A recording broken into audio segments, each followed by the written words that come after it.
Hi, everybody. Hi.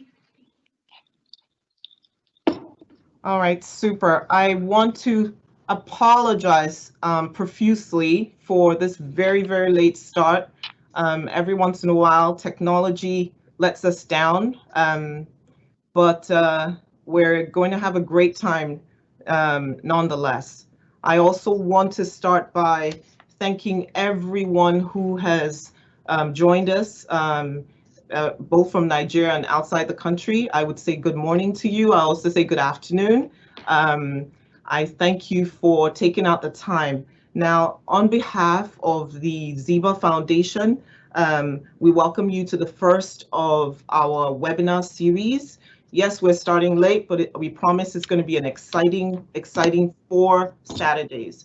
And you're going to have a great time with all the presenters that we have lined up for you. The Ziba Foundation is doing this to commemorate the first anniversary of our organization. We're extremely excited to um, be 1 year, um, being that our mission is to ensure that we support children, families, and all those who are impacted with the autism spectrum disorder. Our goal is to provide all resources, whether they're local or they're international, to provide support for you. And so support for these children. And so without any further ado, knowing that we have kept you so long and we do have a lot of questions that will be asked, I'm sure, at the end of this webinar, I'd like to go ahead and give a few short remarks. Our chairman, Mr. Nzan Obe, it will be looking forward to joining us towards the end of our on the actual day of our 1 year anniversary. So we look forward to his remarks as well. We also look forward to a panel discussion on that day. We're looking forward to, robust conversation. So let me go ahead and introduce Miss Nicole Gordon, whose picture you see. I'm hoping that she's live right now. Do we have a nice picture of her going on? Awesome. Okay. So it's funny, we can't see and I can't see or hear you responding to me, but you can use the chat to send messages to say that you're here, you acknowledge us, and you're listening. So can I get a few waves or a few hi, how are you in the chat? Anybody? Okay, so I see a few hands there. But let me go ahead and introduce Ms. Gordon. She is the Assistant Clinical Supervisor and Board Certified Behavior Analyst for a nonprofit organization. She serves several families that are in the US. Nicole has a 13-year experience working in the applied behavior analysis field with individuals, as young as a year and a half up to 25 years. Her specialty is in assessment and development of treatment.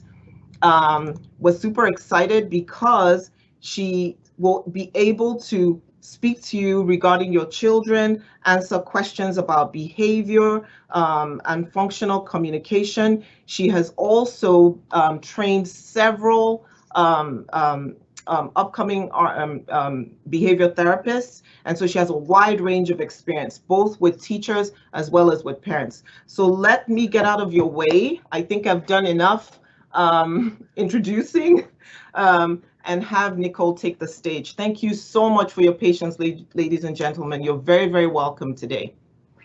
All right, Nicole, you're on. I think your mic's muted.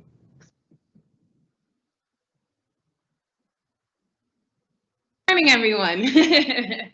Well, at least it's good morning for me. I'm really excited to present for you all today. I am going to keep the Q&A open as well, but I think Dr. Julia, if you could also let me know if people have questions. If not, I am going to also give time at the end for everyone to ask anything that they would like. I'm going to try to get through the whole thing. I'm chatty, so please interrupt if you need, but I'm also going to share access to my slides following the presentation, as well as my email for any additional questions. But let's get started. Okay. All right. So this morning I'm going to present the Parent, Teacher, and Caregiver's Guide to Surviving the Pandemic. So again, as Dr. Julia said, I'm Nicole Gordon, and I'm really excited to be here for the Ziba Foundation's first anniversary webinar. I think this is something that's dear to my heart, and I'm very excited to be able to present for you guys today. But at first, I just wanted to tell you a little bit more about me. So my name is Nikki. You guys can call me Nikki. I've been working in the field since 2007.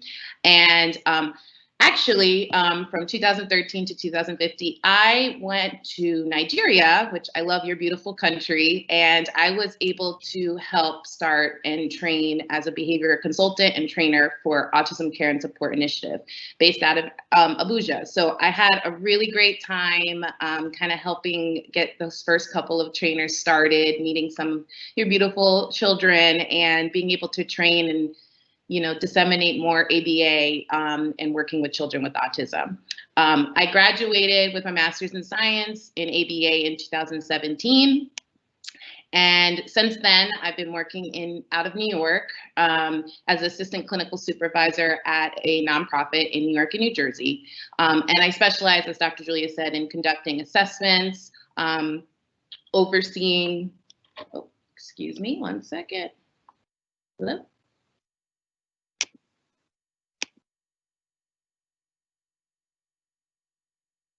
All right, sorry. I thought there was a technical difficulty. Overseeing our social skills group and presenting at conferences, as you can see in this picture on the left. I also develop treatment plans and behavior intervention plans for a variety of clients, and I formed and managed a parent support group during the pandemic. So hopefully I have some information that you all will find very helpful to kind of survive this very weird unprecedented time. And again, just a little bit more about me. I am very passionate about the dissemination of ABA principles across, different environments, across different disciplines. I think it's really important that we share what we know how to do. And I advocate actually for the generalization of skills with caregivers.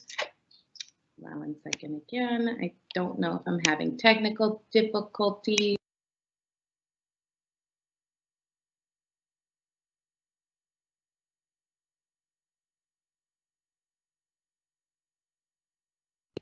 All right. I advocate for the generalization of skills with caregivers to accelerate, growth and independence. I think it's vital that, teachers and the caregivers also learn the same skills and are able to, use them outside of sessions and therapy with the children. That's how you get our kids to really grow and accelerates their independence.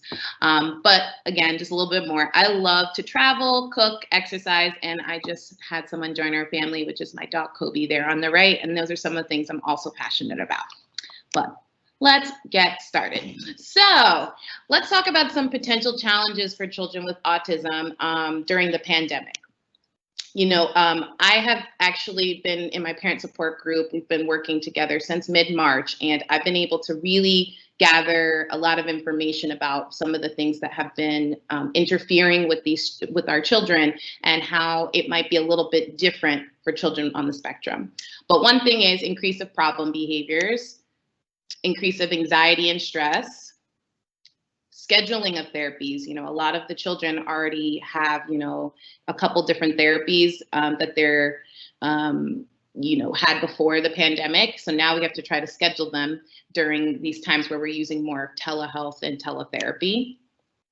access to outdoors. A lot of our kids do well with exercise and getting outside, but now that we need to kind of social distance and really, might have to stay indoors a little bit more, that actually has really been affecting a lot of the children that we work with. Excuse me, maintaining a routine. Very hard to do when you're stuck inside all day. So that also became a challenge for a lot of my families that I've been working with. Virtual learning, lots of barriers there. We'll get more into that as well. Difficulty understanding. A lot of them just don't understand what's going on right now, and that's a lot has to do with the language, the communication barriers that we have with children with autism. They don't really fully comprehend why they need to wear a mask or why they need to stay inside. Some of my families have reported a regression of skills.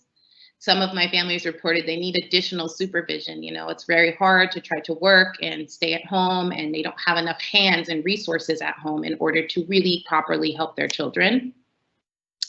Establishing new rules, things are changing. So being able to establish new rules and really understand why we need to change what we're used to do and what they're used to doing. Competing responsibilities, so working, cooking, cleaning, all those things, as well as being a teacher now at home for parents, and even for teachers and caregivers. I know you have other jobs and you might have children of your own, so it is a lot to kind of have all those competing responsibilities and trying to do the best that you can for our kids. Delaying communication, constant barrier for our children, and then a lack of resources, which I have seen a lot with a lot of my kids here in the States as well. This study actually showed that COVID-19 has actually really disrupted therapies and services for children on the spectrum. And if you see, most of the younger kids that I work with, 5, 6, 7, 8, I have seen them have the more difficult time dealing with the fact that they cannot get, one-on-one therapies and go into the classroom and into the school. So as you can see from this chart, it seems to be that the younger they are, the more severe disruptions in their progress and in their abilities to kind of adapt to the changes in the pandemic. But there is an upside to the quarantine, and I like to emphasize this a lot with the parents that I work with right now, because I think that we often see, and we're very stressed and overwhelmed with all of the difficulties that come with the pandemic and the quarantine, but there are some upsides. One would be generalizing skills that we haven't seen at home. A lot of our children might be doing things with teachers and with therapists, but they're not doing it with parents. So being able to generalize those skills at home, we have that opportunity now. They're home all day. Opportunities for increase interactions with families. If our kids are in therapy all day long, sometimes we miss opportunities to just interact with our kids, and now we do. We have more of those opportunities. More time to work on functional living skills. Again, if they're in therapy all day and learning, math and reading and, kind of those skills, we sometimes don't make time for some of those functional living skills, those adaptive living skills that they really need to be independent in the home. Virtual access to more resources. So yes, resources are limited, but now we also have virtual access. So one of the reasons I can come and present to you all today is because we have access to be able to talk to different people and other therapists. Reconnecting with our family. And I think that one's really big. And I try to keep that in mind and stay positive with the families I'm working with, because this is an opportunity for you to just have more time with your families and be able to connect and reconnect with them and maybe reestablish some of those relationships, care, and love.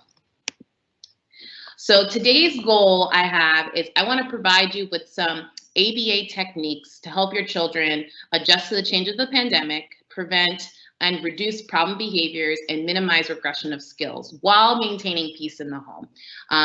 I have different topics that I would like to discuss, but I also got to see some of your questions. So again, I'm going to go through the different contents of my presentation and might spend a little bit more time in certain areas based on the questions from the audience. But please feel free to kind of write down your questions, take notes, and even if maybe it's a topic I didn't touch on, I hopefully can still provide you some insight.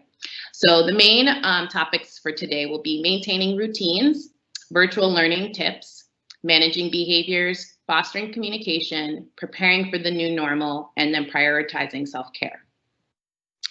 So starting with routines. So a schedule is important for everyone, but for children with autism, they thrive on structure and routine. So it's very important that you kind of establish this or reestablish a schedule or routine for the children so they know what to expect throughout the day. One of the positives of this is it keeps everybody organized. You know, if you know what's coming and you know what the child's supposed to be doing, they know what's supposed to be doing, everyone kind of gets on a schedule, it reduces problem behavior.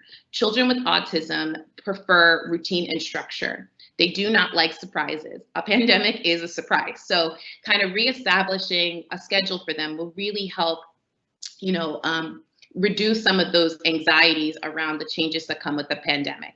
And since everyone's home, it's very easy to kind of have what the picture on the right says, the reality of things where they're just kind of on their electronics, you know, for 3 hours of the day. But really, even though they seem busy and they seem to be happy with that, it actually, in reality, is more stressful for them because once they have a routine, they're able to kind of expect what's coming for their day. I always suggest that you kind of stagger your schedule and alternate between fun and work tasks. So if you're going to make a schedule, if you see you might have, you know, academic time and then creative time, then lunch, then maybe free time. You want to do that in order to kind of create structure to the day, but also allow the ability to have some fun time rewarding some of the work time. So you kind of want to alternate between work tasks and fun tasks. You also want to stagger the schedule because you need to be mindful of your own time. So when you have free time, maybe when you're not working, if you're working from home, for parents, you might want to use that free time that you have while working from home with your child to set them up with their work tasks. So now you have ample time versus when you have a meeting and you need to be in that meeting, you might want to give your child free time since you can't have eyes on them. When you're making a schedule, make sure you make it visual and specific and try it to be as flexible as possible because, you know, things are changing. So everything's going to change and it's okay. So try to be flexible with yourself as well with them. Here's just an example. I love this schedule because not only does it show you exactly what's happening at every time of the day, but it also tells you what's available. So I like that, maybe for quiet time, for instance, you might see it says reading, naps, and puzzle and yoga. So you're kind of telling the kids specifically what's available during that time period as well. These are very nice and pretty ones. I know this is not reality, but even having a loose structure to your day really can minimize some behavior and help the children stay on task, throughout the day. But I do know that not all of my kids can read. So what should you do if your child can't read? Use pictures. So a picture schedule and labeling it during every transition really could still help your child understand what's happening next. A lot of the children I work with are visual learners. So being able to kind of show them with pictures on a schedule will really help demonstrate what's going on. And you compare it with words. So if you see this child's brushing his teeth and it says brush teeth, but it's also visual, showing them that they're ready to work. So maybe during their school hours, being able to add that to their schedule. I've also, if you have a specific therapist they work with, I've taken their picture and put it on the schedule so they know who's coming to work with them that day, showing arts and craft. And in addition, while everything's kind of up in the air with the pandemic, I found a lot of my children were having a lot of problem behavior about limitations on things that they want in the house. So I've also embedded things like being able to show them on the schedule that dessert is not available right now. So yes, a cookie, yes, you cannot have it at 9 a.m., but you can have it after dinner. So being able to kind of show them that that's not available by putting an X on it or some other indication with a picture to say, yes, it's not available. And as soon as it is, I will take the X off. Also, I think it's important that we structure their free time. So if you look here, this person made a beautiful schedule for their child. But there's a time where they have free time without screens. It's really important that you make sure that even with the free time, it's somewhat structured. So you're not giving them complete an hour with nothing to do. So I think some things to consider is you might want to create some activity zones. So places where you have arts and crafts, or you have, a building and you have books and you have video games. So kind of different zones in your house or in their play area to kind of show them what's available during that time. If you want to try new independent play tasks, you want to do it at low stakes moments. So maybe not when you have a meeting or you're working or you need to get them ready to go someplace. You might want to try that on the weekends when the demands are low. So you can really kind of practice those new ideas and work through, any problem behaviors that might arise from them not wanting to kind of play that new task. But you don't want to do that when you actually want to give them free time, like we talked about when you're scheduling. Again, I'm going to say this multiple times, but use visuals. So you might need to do this to indicate when your time is available, when you're free or busy. I have a lot of kids right now that are constantly asking for attention from their parents. So what do? You kind of create something that might show that you're available or you're not available. So for instance, you might be able to kind of show them with a green check, I'm available, I can play with you, I can answer your needs. But the red X shows them that you're busy, you don't have free time right now to talk to them. This by themselves, just being able to embed this in the schedule might reduce their frustrations around being able to get their needs met when they want them. Because again, you're home all day, they think you're available all day, they don't really understand that they can't talk to you right now. So visuals really help with that. Always reward compliance of any kind of demands, but also including just being able to play independently without needing assistance and without behavior. So it gets very easy when you see your kids completely, occupied for an hour to just kind of be like, yes, this is my opportunity to go clean, to go make something, to cook, do things around the house. But really, you need to remember that those times when they're being compliant and they're not engaging behavior are the times you want to talk to them, you want to engage, and you want to reward. So be mindful of those hours of time, or even 20, 15 minutes, if your kid can only occupy themselves for that long, that if they're doing that, that's when you want to give them attention and give them that reward for doing a good job of keeping themselves busy. I have found this a lot with the kids that I work with here in the States, that, there has to be a limitation of how and when they can use their technology, because now that everything's virtual, they're on the screen for lessons, but they also get to use it as rewards. It kind of makes them get overstimulated with so much time on the electronics. So there needs to be clear limitations, like we talked about in that schedule, where they can and cannot use technology in order to make sure that they understand that it's not available, kind of what we were talking about before. Provide choices. So during downtime, free time, just let them choose between things, but still kind of put some structure there. So right now is quiet time. So these are the 5 things you can choose from. Use visuals to support that. And then keep their interests in mind. So I'm going to go a little bit more in depth in this right now. But, a lot of my kids, they have certain sensory needs, or they have specific characters they like and things like that. They get very rigid and have really high interest in certain parts of their world. So keep that in mind when you're kind of trying to consider some of these activities to keep them structured during downtime.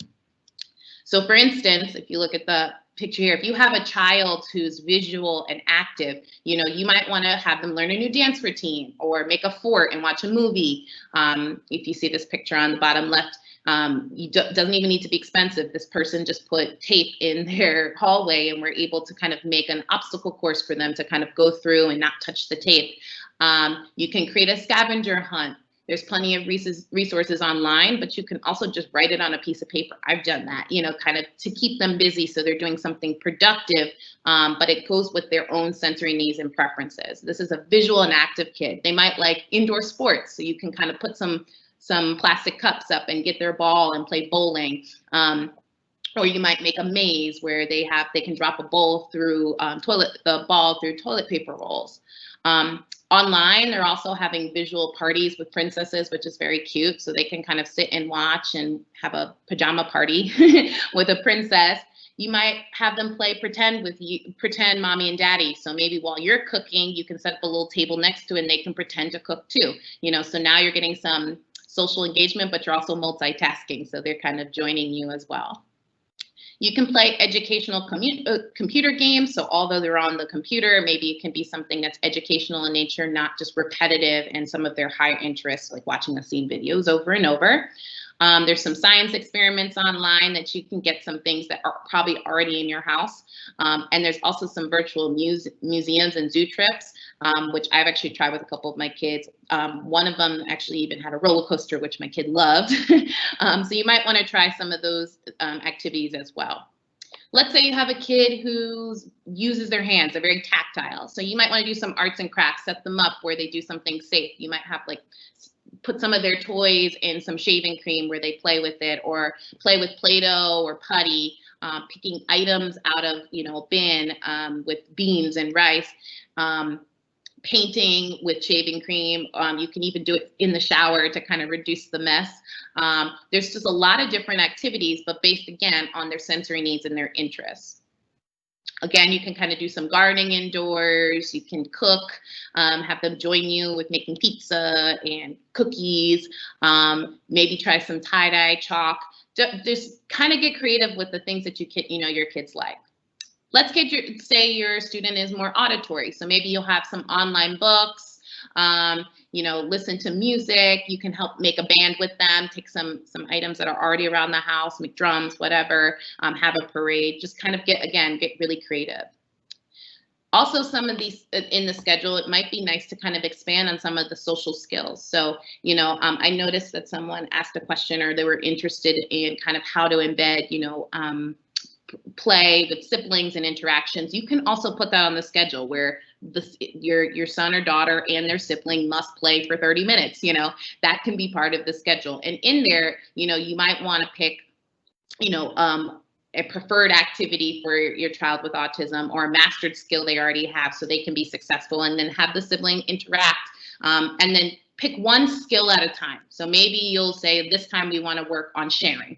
So maybe in that 30-minute span, you're going to have your sibling kind of ask them for certain things as your kid's playing. So they're only going to work on sharing during that one opportunity.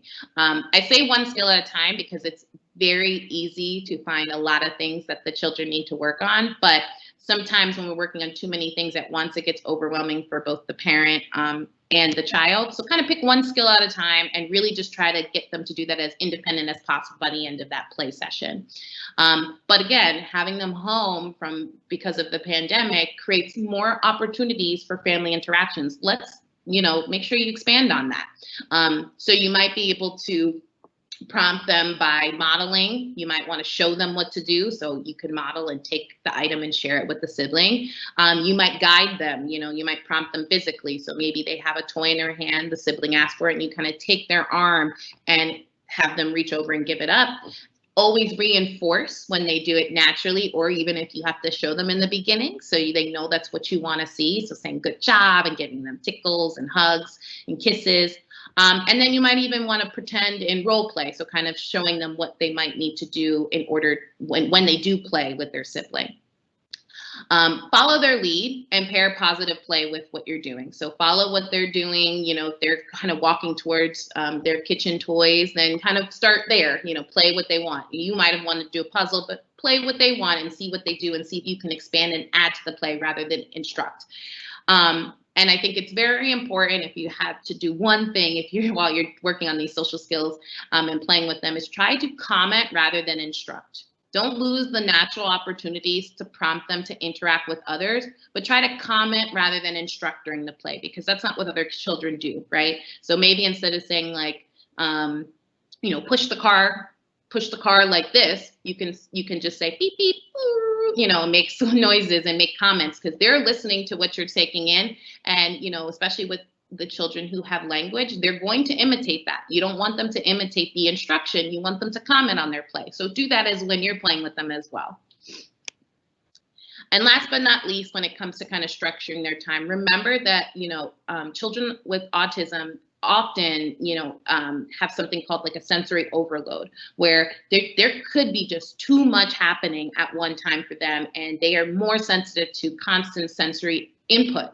So give your kids some space. They're going to need some downtime. So please put that in the schedule where they can just do what they want to do. They can STEM, they can play STEM safely, they can play and do their preferred activities. Don't make it so structured that they don't have time for that, because that's how they reset. That's how they reload. And if you overload them with too much sensory input, sometimes you have even more problems.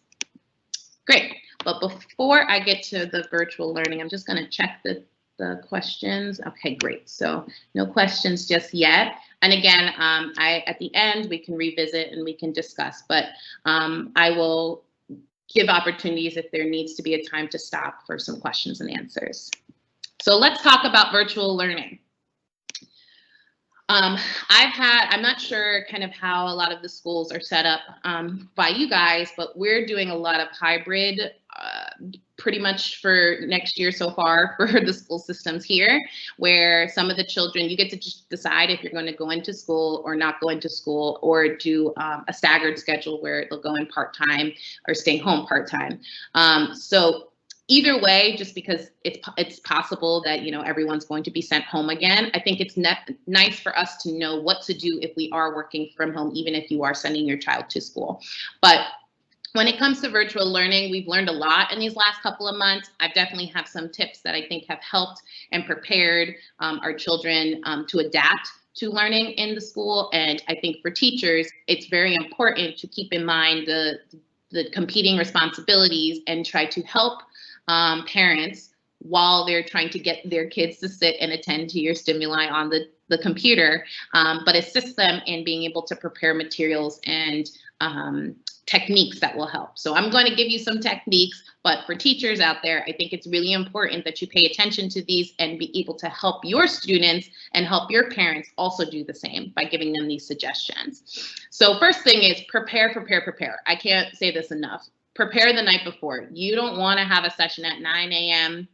and then have to collect the materials, get your kid to sit, write out the schedule. So I have even had some of my parents even prepare meals. I know you're home all day, but they prepare them over the weekend and do like a meal prep just so they don't have to take time to go make stuff while they're sitting there trying to help their kid learn from the screen.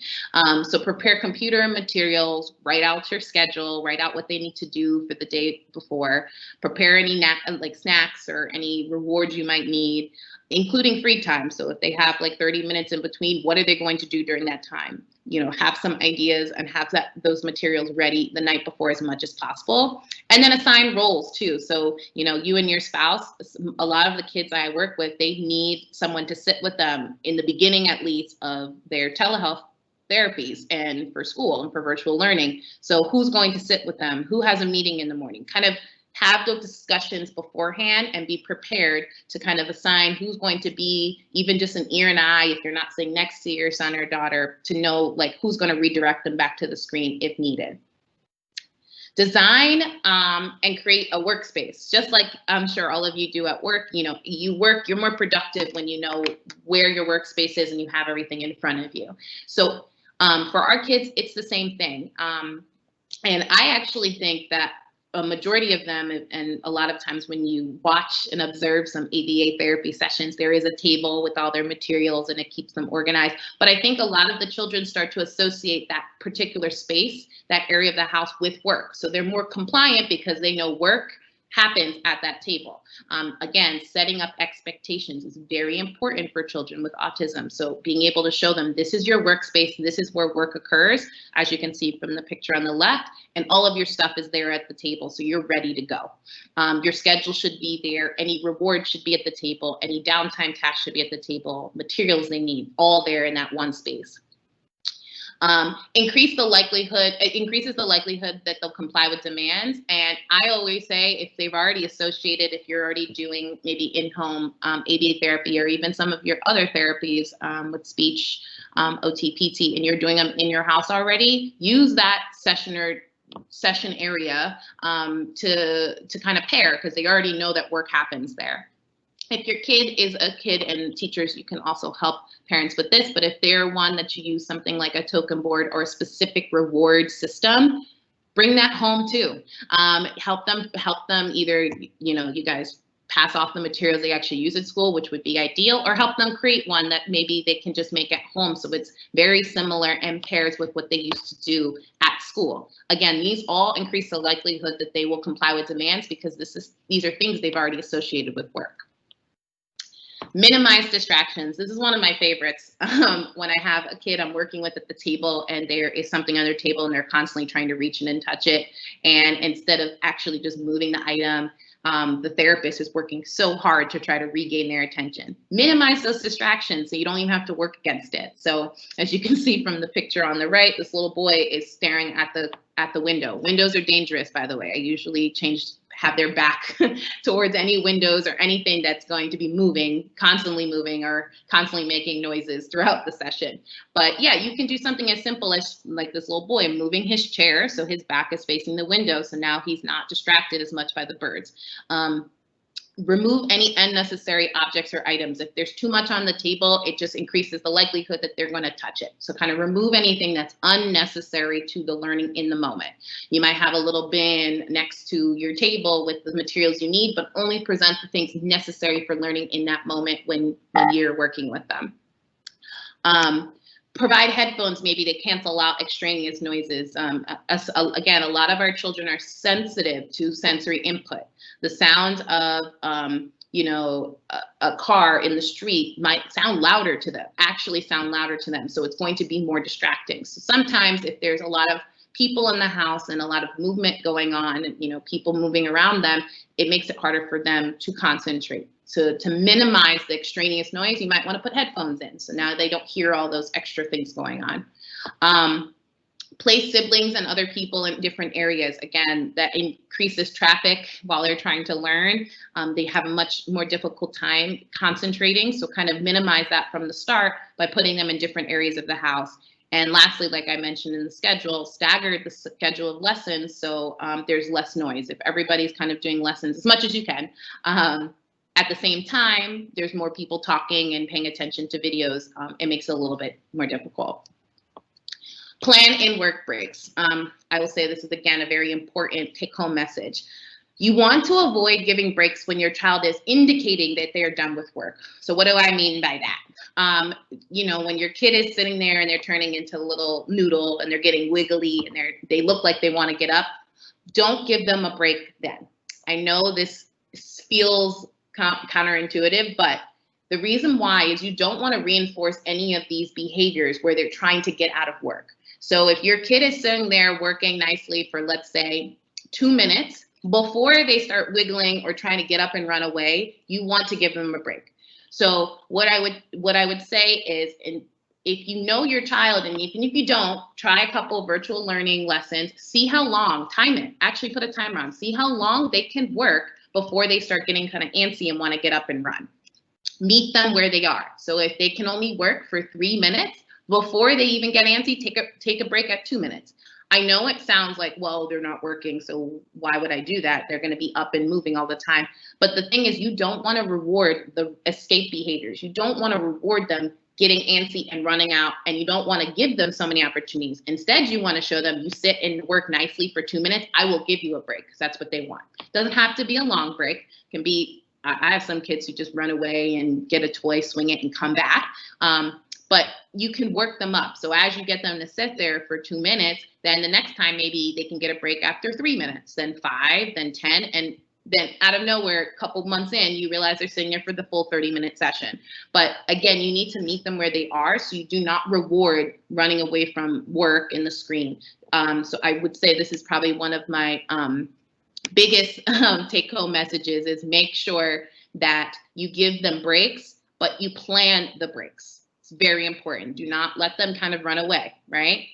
So look, so important, I changed the color. Use timers and visuals. So talking about breaks, use the visuals and the timers. You will have a schedule like we've discussed, so they know how long it is. If you have a kid who doesn't understand time, you can use a timer and the beep will indicate that they're allowed to get up. What they will start to associate is that that their time is going to come. They don't have to run. They're going to get up, but they'll go when it goes beep. So kind of it shows them how long until rewards are available. It shows them how long until a break can come. even if maybe you don't do a timer, but maybe they have worksheets to work on, you can indicate how many they have to do. So if you have a whole worksheet, but your kid can't get through a whole worksheet or it's overwhelming, sometimes I just fold that worksheet in half. I fold it in half and show this is all you have to do before you can take a break. And then I unfold it, when they come back and do the second work. Some of that just reduces their anxiety over an overwhelming feeling that they have when they see packets and packets of work in front of them. They don't actually have to do that much work before they get a break. So show them what they need to do before they get a break.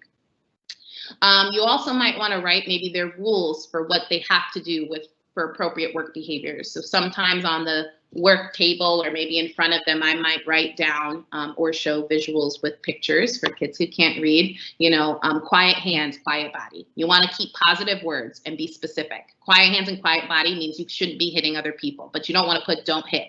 That doesn't tell them what to do. It just tells them what not to do. So they don't know what to do instead. So always phrase it in positive and specific words. Quiet hands, quiet body. That means your hand should not be touching other people, shouldn't be touching the stimuli. Your body should be quiet, as in you're not going to get up and, run or hit other people. Stay in designated seat. That could be another rule, right? It doesn't say don't run. It says stay in your seat.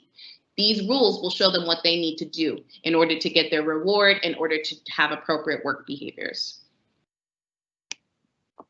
And then, as always, use rewards. Again, the absence of behavior, them not running away, them, not hitting other people, that is a good thing. So use rewards. That could be any form, though. It depends on your kid. So that could just be attention. You just coming over and saying, good job. It could be a physical interaction like tickles, as you can see on the bottom right, or it could be an edible, which would be like a cookie or a small treat. Make them small, break them up. Do not give a whole cookie. Make them very, very small. So you have more opportunities to reward behaviors, and don't give them a big one after an hour, right? And it could even be, like I said, taking a break from the work, being able to kind of remove some of the work for them for a short period of time and then kind of represent some work. But use these all as rewards of appropriate behaviors. And for teachers, right, how can you help support the parents and the caregivers at home? Communication is key, right? So as you can see from the visual, your child is the center, but in order for them to learn best, everybody kind of has to be working together, which includes support providers, so your speech therapist, your physical therapist, your OTs, everyone should be working together with the child as the middle focus.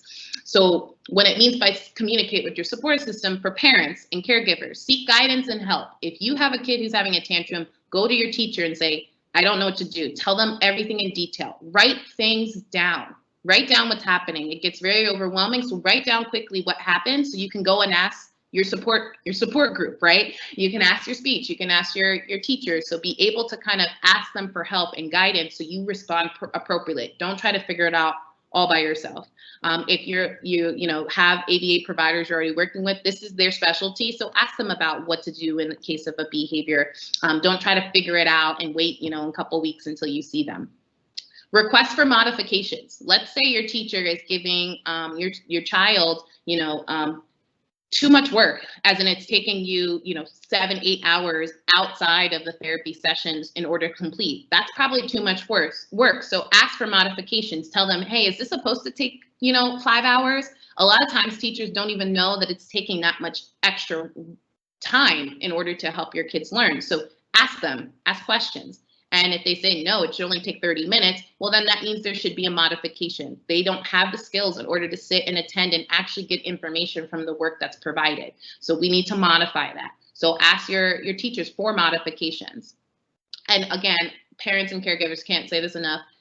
To help the therapy sessions go well, please have materials ready. You don't want to be searching. You don't want your kid to, not have the things they need. And teachers and therapists really prefer this because we feel helpless on the other end. And I could tell you that firsthand. We want to help you. We see the behavior happening. We see that your kid's moving. We want to help you, but we can't touch what's going on the other side of the screen. So it's very important to try to be as prepared as possible and have materials ready.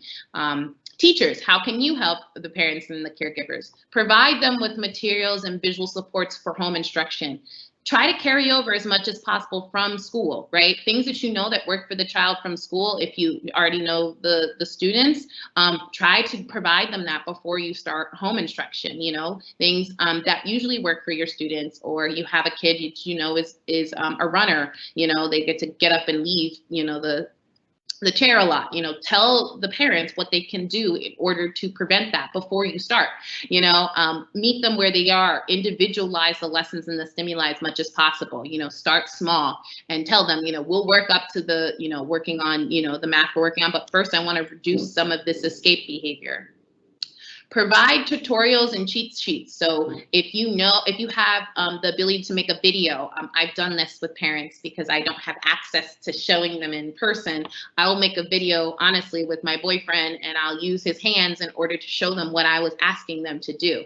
If it comes to prompting, for instance, how do you help your kid, you know, hold the pencil correctly? You show with pictures and videos, and then you can send that to the parents in order to show them what you mean, and what they need to do in order to help that kid learn. Prioritize skills for parents. So again, parents don't have the skills that we have as therapists and teachers. So help them prioritize what's important. Help them prioritize what they need to do.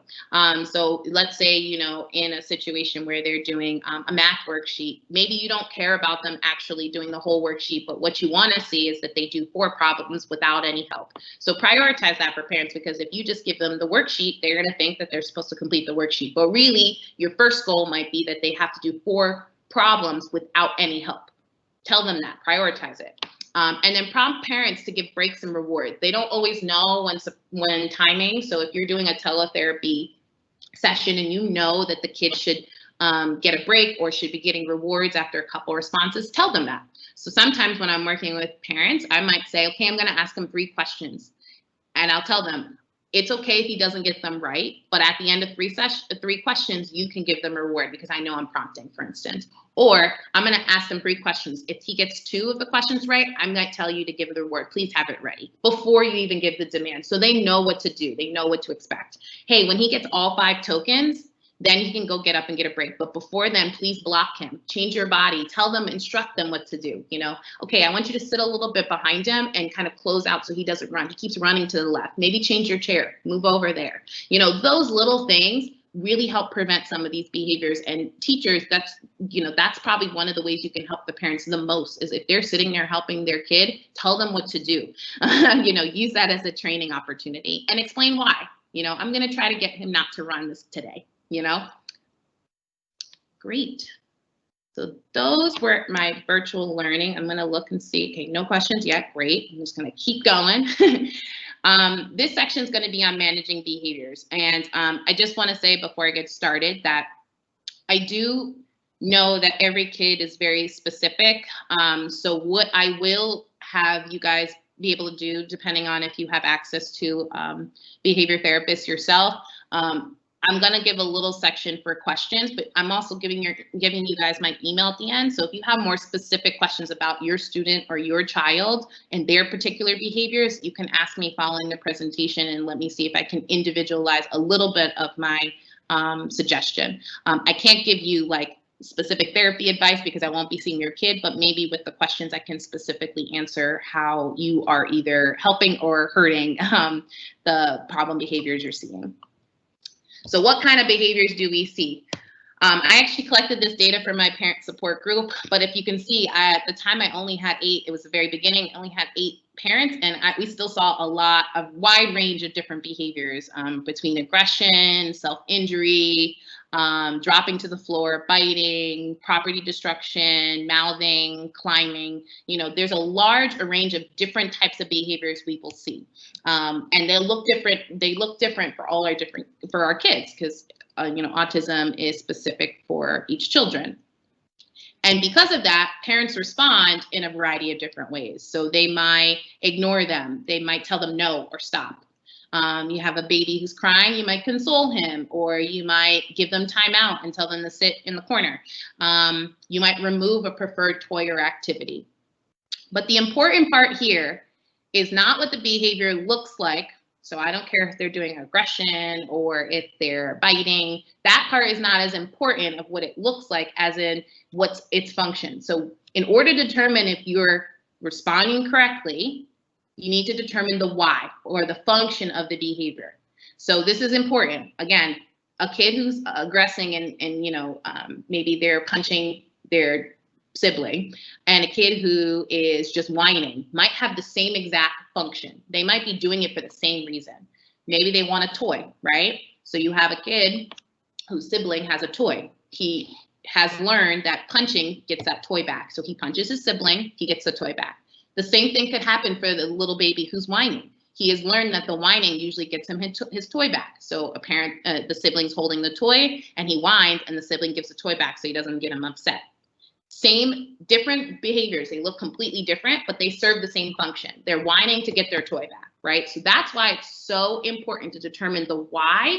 Doesn't matter as much of what it looks like, the behavior, but the why, the function of the behavior.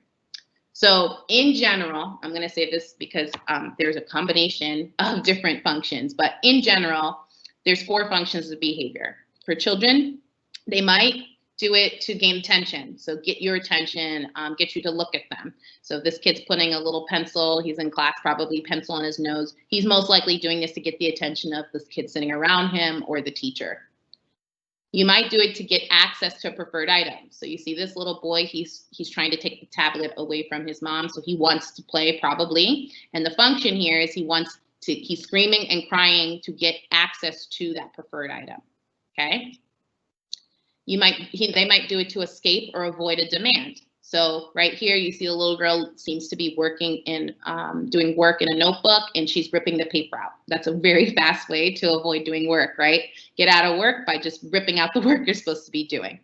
Or it could be, and this is one of the more difficult ones, a sensory or automatic response. So it looks like this child or this young man, I would say, he's on the swing.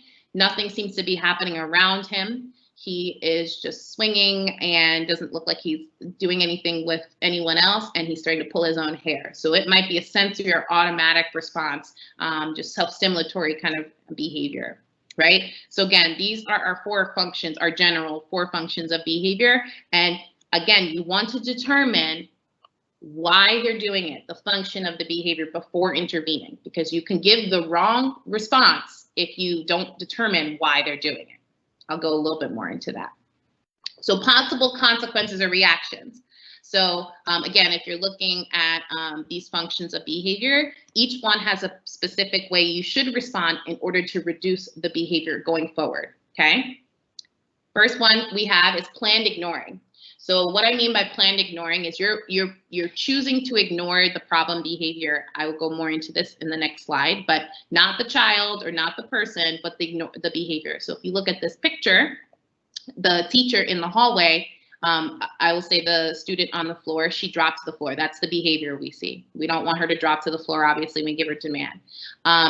I'll set up the situation. Let's pretend the teacher said it's time to go back to the classroom. She was just at recess. And now she has to go back to classroom. She clearly does not want to go into the classroom and do more work. So what she decided to do when given that instruction is to drop to the floor. She knows that if she drops to the floor, she doesn't have to go in the classroom, but she also knows that it usually gets the attention of a teacher. So she drops to the floor. This teacher in this picture is doing planned ignoring. She's ignoring the dropping and screaming and crying, maybe coming her way, and continuing to follow demand. So she's not saying nothing. She might be saying, okay, you need to go back to classroom, but not giving her additional attention by kind of turning her back and looking a different direction. You might block. So let's pretend this mom just removed the iPad from her son and he doesn't like it, so he's trying to hit her. So she's blocking. She's gonna block and use her hands in order to block him so he doesn't make contact with her head or her face. You might redirect. So let's say this little baby and her dad were playing one of her favorite games, and because the game ended, she started throwing a tantrum. So he redirected her attention to a new activity in order to reduce the problem. He knew that if he let her kind of tantrum, she'll keep trying to get the game that he just told her she couldn't play with anymore. So he redirected her to some other activity in order to reduce that. Follow through. So, and this kid, I'm sure this happens plenty of times in many households, but this kid clearly doesn't want to give up the phone. So mom says, give me the phone. He pulls it away. So she's going to follow through. She does not want to let him keep that phone, because then everything he's doing, the pulling away, the screaming, the crying, maybe he's even, calling her names, all of that will be rewarded if she lets him keep the phone. So her goal here is to follow through. I'm going to take that phone from you. And then the last one would be replace with another item and make sure it's functionally compatible. What do I mean by that? So let's say your kid likes to mouth inedible items. So they might be playing with Legos and they put that item in their mouth, or they're playing with their stuffed animal and that item goes in their mouth.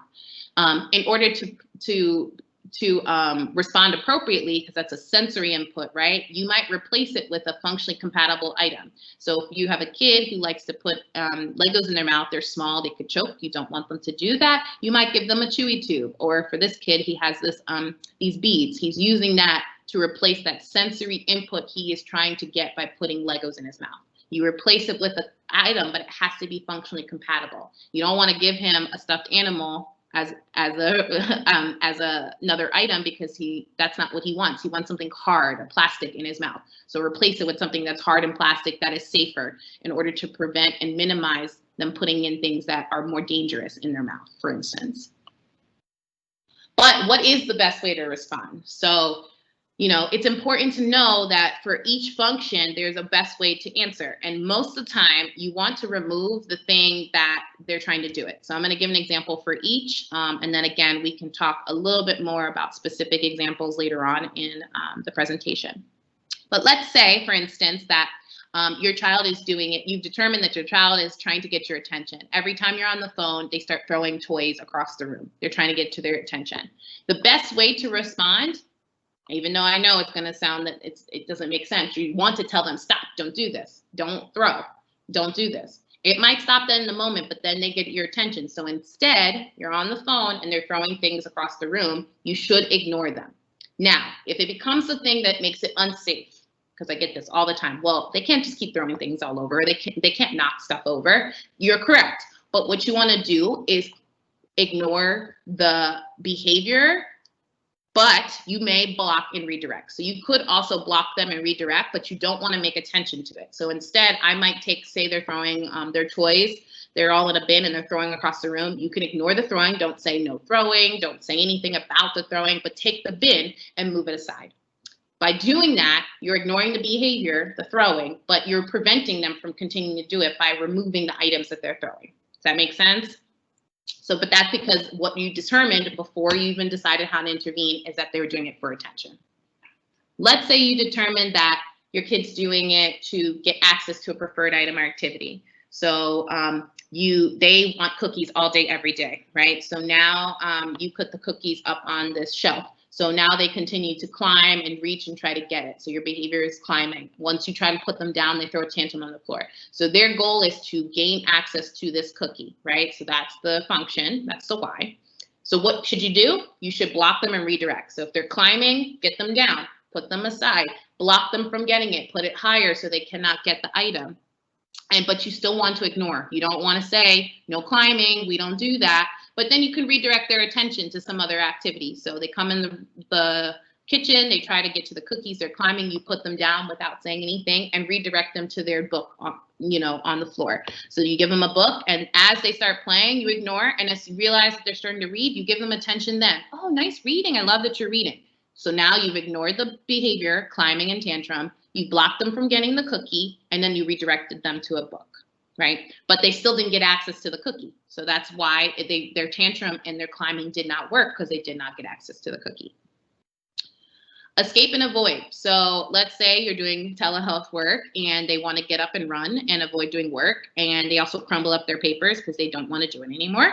And they hit, let's say we'll put all three. Again, I don't care what the behavior actually looks like. It's more the function. But we've determined that they hit their parents, they run from the table, and they crumble up papers to avoid or escape work. So what do? You follow through. If you have a kid who hits, you definitely want to block, by the way. I know my arrow's not there, but block and ignore the hitting. Don't say no hitting. But position yourself in order to not get hurt. So if you know that they're a hitter, I a lot of times have my staff stand behind them so they're not as easy to, you can see their hands coming, you know, so rather than sitting next to them and facing the screen where they can just hit you on the side of your face, you might stand behind them while they're sitting in the chair so you know that they can't have quick access to you. If you know that they crumble their work paper, have extra papers ready, you know, have extra work ready. So even if they crumble the paper, you don't have to try to get the paper and undo it. You have another piece of work there so they won't get out of work. Again, ignore as much as possible. So I wouldn't say no crumbling, don't hit me, those kind of things. You don't want to give additional attention because another thing is these behaviors could take over another function. It can start as escape and avoidance and then turn into getting attention from others, or both work at the same time. So you kind of want to constantly just not comment about the behavior and ignore it, but still kind of you want to follow through if they're trying to get out of the work because of that. And then sensory and automatic is pretty difficult because it doesn't matter if you're there or not, they're still going to do it.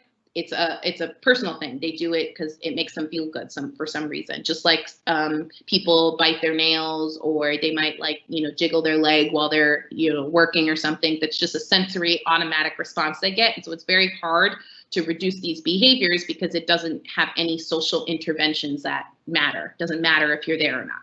But, you know, a lot of it would be block and redirect. So again, if you have a kid who maybe scratches their arm in order to like get whatever kind of sensory, and I've had kids that pick or scratch so much that they bleed and might need to actually go to the hospital. You want to try to first kind of block and redirect it. So maybe putting something on that spot that they always scratch in order to kind of block it. Redirect, if their hands are busy with something else, they cannot scratch. So kind of think about what's incompatible and replace it with another activity. If they're trying to scratch and get that kind of feedback, if it's on for the part of their nails, then maybe you can give them something else they can scratch or another hand tactile activity in order to replace that's functionally compatible with that. And again, you don't want to give any additional attention. It's very important to not to ignore as much as possible the problem behavior, but you can tell them an incompatible response. So if they're scratching their arm, you have something there blocking the spot they scratch.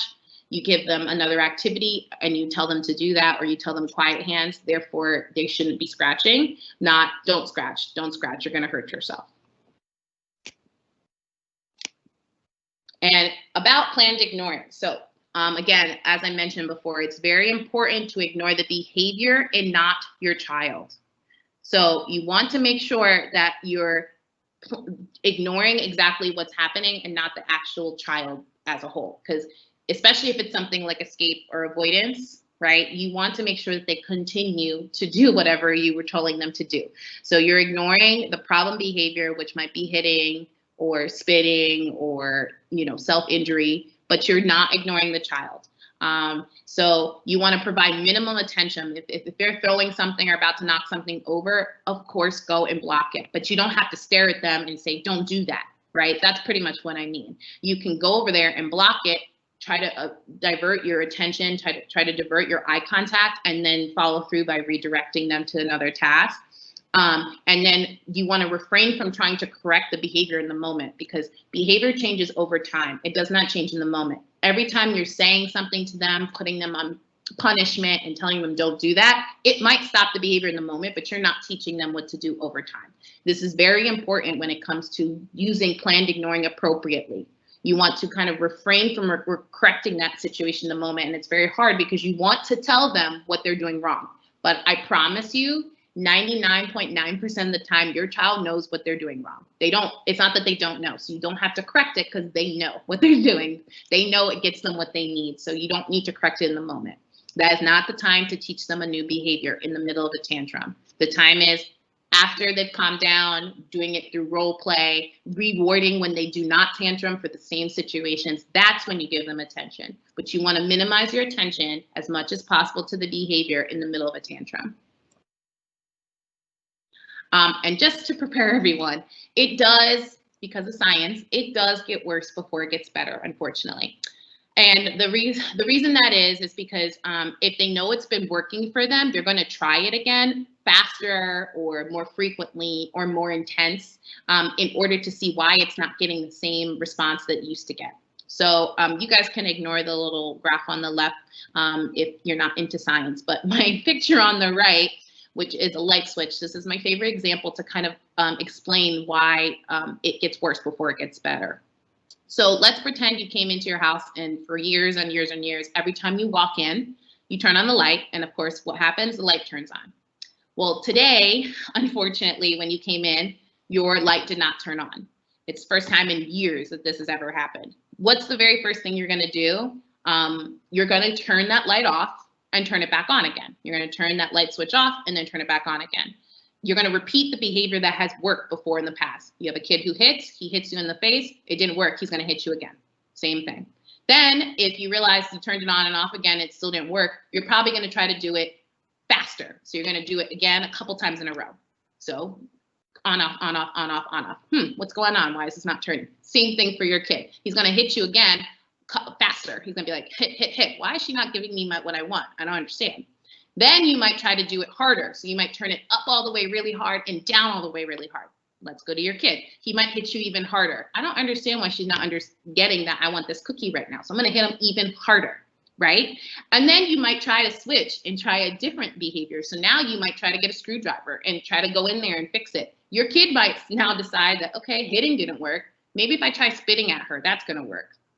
Do you see how they're parallel? This is how human behavior works. This is how just behavior works, right? You're going to try the things that have worked in the past faster, more frequently, and harder before you determine that that's not working. So at the same time, you're going to teach your kids, we're going to teach your kids replacement behaviors so they know what's appropriate. So instead of trying to hit you to get the cookie, at the same time, you're going to be teaching them to request for the cookie and to replace those behaviors with appropriate things so we can hopefully see the behavior come down. Hitting does not get you the cookie. But when you ask me nicely or you wait nicely, you do get the cookie. So they'll replace it with something that's appropriate in order to get their needs met. So just keep in mind that when you are doing these interventions, especially for kids that have more intense behaviors like aggression and self-injury that cause harm, it will get worse before it gets better. It's inevitable. There's no argument about it. That it's the science of it. But there's a lot of things that you can put in, and if it's aggression and more of the harm behaviors, I would suggest only working with a professional here so no one gets hurt. But it is going to get worse if you intervene appropriately. So when you see it go up, you're like, this isn't working. No, it is. If it's going up, that means it's working, and it will break, and then it will reduce like the graph shows, but you got to kind of work through it. And my biggest thing with behavior, as much as possible, prevent. So how do you do that? If you have a kid who wants attention from you all the time, well, praise them constantly for doing things that seem mundane, like that it doesn't matter. They're just kind of playing by themselves. Tell them, wow, I like your playing. Give them attention before the behavior occurs, because once it happens, you got to remove your attention, right? Offer choices. So if you have a kid who you know that has trouble transitioning maybe from the tablet to free time, have choices ready. So before you even take the iPad away, okay, we're gonna go and we're gonna be done with the iPad in 5 minutes. What do you want to play with next? Give them 3 choices. Maybe they pick their doll. Okay, awesome. Then provide that clear expectation. Okay, you got 2 more minutes left. Put a timer on. Okay, you got 10 seconds. 10, 9. You tell them and you prep them for that transition. And then as soon as you take that iPad away, you give them those choices. Oh, you told me you wanted to play with your doll. Here's your doll. So kind of reducing that frustration that comes around rather than just walking up and saying, okay, iPad time's I'm all done, and just taking it away. It reduces the frustration. It sets clear expectations when that transition is coming. And you're using all the visuals to kind of prep them. And as soon as they transition nicely, you give them that toy, you make a big deal. Wow, look at you playing, this is great. You make a huge deal. And usually a lot of times you can prevent half of these behaviors by being able to kind of put these things in before those difficult times of their day occur, right? You want to minimize triggers. If you have a kid who's very sensitive to sounds, try to minimize those triggers. Minimize it by preparing him. If you're going into a crowd or you're going to have people over and he's not used to having people over because we've been quarantined, prepare him. Okay, we're going to have people over in 2 days. Okay, in 1 day, we're going to have people over. Use visuals. Just minimize how much these things might trigger off some of these behaviors and prepare them as much as possible.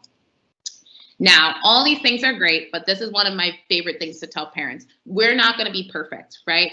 So if you know that there's a day you wake up and you're not feeling well, you have a headache, I highly suggest you give in right away. Instead of trying to choose to battle them about that cookie at 9 a.m. in the morning, if you know you do not have it, give them the cookie from 9 a.m. Don't try to work through the behavior and then by 12, even though you usually wait till after dinner, you give them the cookie, because what they've learned is they just need to wait you out. So if you know that you are not in a position to properly intervene for the problem behavior on that day, and that's going to happen because life is life, please give in as soon as they do the first behavior or as soon as they appropriately ask you for it, rather than trying to work through it. Because once you start working through that behavior, you need to follow through. So if you don't have the hands, the resources, the mental capacity to work through it, give in right away so you don't cause them to learn new ways and learn to extend or repeat their behaviors over and over to get what they need. And like I spoke about before, we're always going to try to think about replacement behaviors. The replacement behavior of the tantrum must get access to the same desired reward. So if you don't want to work, then what could they do instead of running away? They should ask for a break, right? You don't want to say if they don't want to work, they should ask you for a cookie. That's not the same. That's not the same desired reward. Not wanting to work means you want to get away from work. So what's an appropriate thing to do? Ask for a break. You want attention? It's not the same if you teach them to say, you know, give me an orange or ask for a break. If they want attention, they should figure out an appropriate way to get attention. So maybe prompting them to say, play with me. Or if you have a kid who's nonverbal, prompting them to tap you on your shoulder to get your attention, or hug you or something to get your attention rather than throw something to get your attention. Awesome. So I was going to give this as a time to kind of talk about it, but because I know that we're already at 35, so I have like a couple more minutes, I'm just going to kind of push through. I'm going to make sure that at the end, though, I'll have time for you guys to get my email again, and so you can talk about specific problem behaviors you might be experiencing during this pandemic. I'm going to quickly go through fostering communication because I also noticed that one of the other presenter is going to talk about functional communication as well. But I had some videos that I might be able to show, like 2 or 3, but we'll see how this goes. Okay. So the first thing about communication, which I think, again, now that you have your kids home for the pandemic, this is probably one of the best times to kind of increase their communication. And I've actually had some of my kids who've been talking a little bit more at home. But it's important that you kind of know how to set it up so you don't, so you create enough opportunities for communication and foster those situations where they will have to communicate. And I'm going to talk about verbal kids and nonverbal kids. Everyone's goals might be different because, as many of you know, children with autism, their symptoms display in different ways and different ranges. It is a spectrum for a reason, but these techniques can be used for verbal, nonverbal, even complex children who have complex language, depending on what your target behaviors are, depending on what you're teaching. So first, you must create motivation. I can't emphasize this enough. You need to put things that they want out of reach, or put them in clear containers so they can see it, but they can't open it, for instance. Provide them with choices, but just pretty much setting up their environment for limited access to the preferred items. If you have a kid who has access to everything, of course they're not going to ask because they don't need to. They can go get it themselves. So you have to kind of create motivation in order to get them to talk more. So you have to set up their environment conducive for communication. So if you have a nonverbal kid and you're working on just pointing or using PECS or a picture form of communication, you know, having them out of reach. If you have a verbal kid and you need them to learn how to use more language, more complex language, maybe you're teaching them to specifically ask you for something that it has a specific color or a number of things. So you want 2 instead of 3. You might set it up so you only give them 1. So they have to ask for more, right? So they should ask you for, I need 2 more, you know, I need 2 more crayons or something of that nature. So you still create that motivation for them to request. For a kid that's nonverbal, or I guess even a kid that's verbal, but you know, you're still working on kind of expanding, this is a really nice, easy way in order to show them how they can request. So you might get their attention first, right? So let's pretend it's the lollipop. Get their attention. You show them that the lollipop's available by showing them what they can get. Then you want to entice them, put it in front of their face, but do not let them touch it because you don't want a power struggle. So you might put it in front, but not let them touch the item yet, which the video will show you in a little bit. And then you want to give them this expectant look. So if you see this teacher right here, she's kind of looking with her eyes open, like kind of saying with her face, what do you want? You want to minimize how much you say, what do you want, or try to tell them what they want, and just give them the opportunity to think about it, to get spontaneous language. So let's say for the lollipop, you're working on the kid asking for a specific color of the lollipop. So now you want them to say, give me pink lollipop. So you kind of put the pink lollipop out, you look at them with that expectant look, you entice them by putting it in front of them, it's already open, it's perfect, so you can just put it in their mouth, but you don't let them touch it yet. And as soon as they reach, you pull it back. They say, I want lollipop. That's not the expected response you're going for, so you keep it and you still don't let them get it, and you wait. And they're trying to think like, I don't know why this is not working. I want lollipop, you still don't give it to them. Then on the next trial, they're like, I want the pink lollipop. And then you give it to them because that's what you were looking for. That is how you create motivation and shape the language. Also important is deciding the means of communication. If you have a child who is using a communication device, like you see the one on the left, an AAC device, you want to make sure that you have everything you need set up. So if you need to have the materials ready in view, the communication device should not be in the other room if you're working on trials in the kitchen, for instance, right? You want to determine if they're going to, if you're going to give them help before you get them the request. So for the lollipop example, for instance, if you know that they don't usually use colors or adjectives to describe, you might be telling them in the beginning. So before you even set up the trial and show them the lollipop, you'd say, okay, I'm going to help them with this first trial. So you're going to hold it out, give them the look, see what they say. They say, I want lollipop. That's not good enough. So I'm going to prompt on the next trial. Say, I want pink lollipop. I want pink lollipop. Okay, here you go. And you want to determine how you're going to help them. So if you're going to just tell them, I want pink lollipop, or, he says, I want, and you say pink, or if you kind of gesture or point, you got to determine how much you're going to help them before you also start the trial. So figuring out the means of communication and how you want to prompt them and how you want to help them is vital to make sure that they get to use their language spontaneously as well. And again, shaping language. So like I just said, you want to prompt them right away. When it's something new, they don't know. To reduce frustration and reduce them from kind of walking away from the item that you're trying to get them to ask for, you want to help them in the beginning. So if you're using a communication device, for instance, you might want to have the page, like the device here on the left, you might want to have the page already set to toys because that's what you have in front of them. And you have maybe the caterpillar already set up there. So because you're going to work on the caterpillar, but they've never asked for the caterpillar with their device, you might physically take their hand and have them kind of hover over the caterpillar so then they know they have to push that button. Or you might model the beginning sound. You're working on a kid to expand on language, and now instead of just saying lollipop, you want them to say, I want lollipop, or give me lollipop, or eat lollipop. Give them that beginning sound. They say lollipop. Okay, let's try again. Put the lollipop out, eat lollipop. There you go. Now you can eat the lollipop.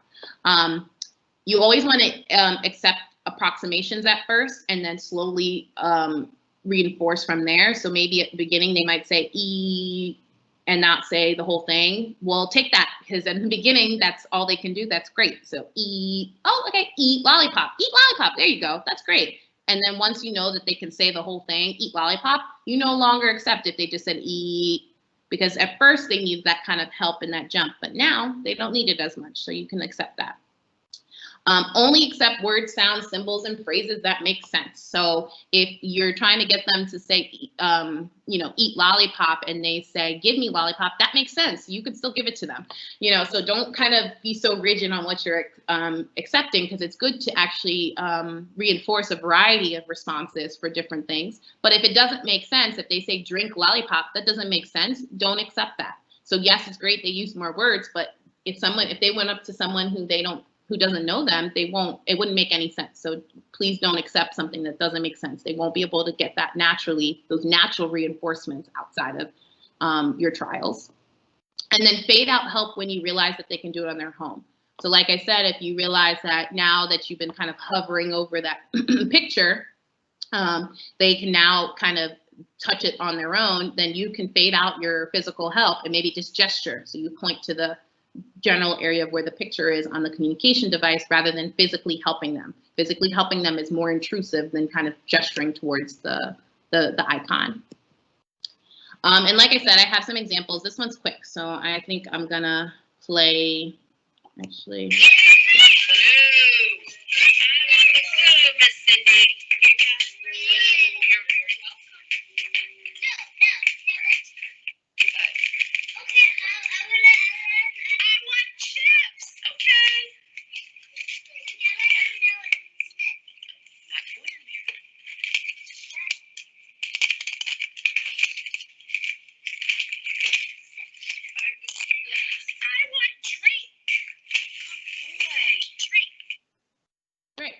So as you can see in that example, you know, she had her materials ready. She was waiting with the expecting look with her hand out.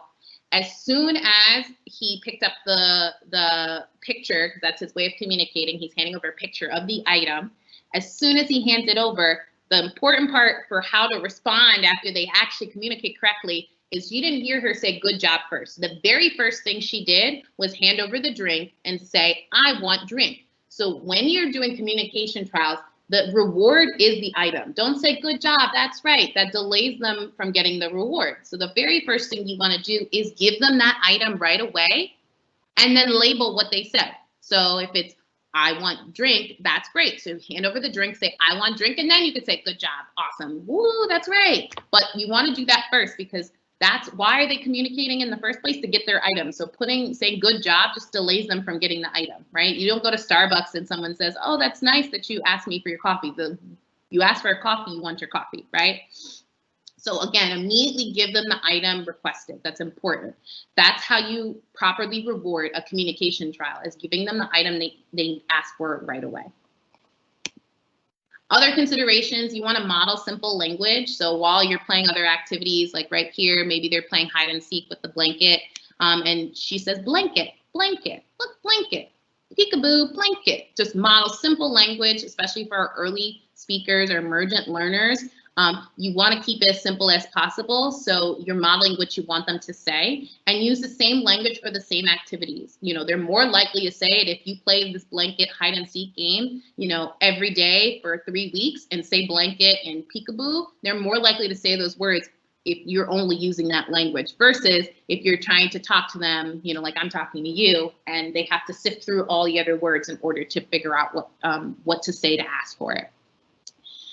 When you're starting, pick 1 to 5 objects, activities to work on at a time. Even if you have a kid who's more verbal, honestly, I do the same thing. You might pick 1 or 5 goals. So maybe you're working on adding adjectives, like I said, and then also changing up the way that they communicate. So instead of just saying I want every time, now they're using actions as well. Those are your 2 goals. Don't go and try to work on a lot of things at once. Maybe even keep 1 goal, honestly, for a little bit period of time, 1 word that you're working on, and then kind of expand from there.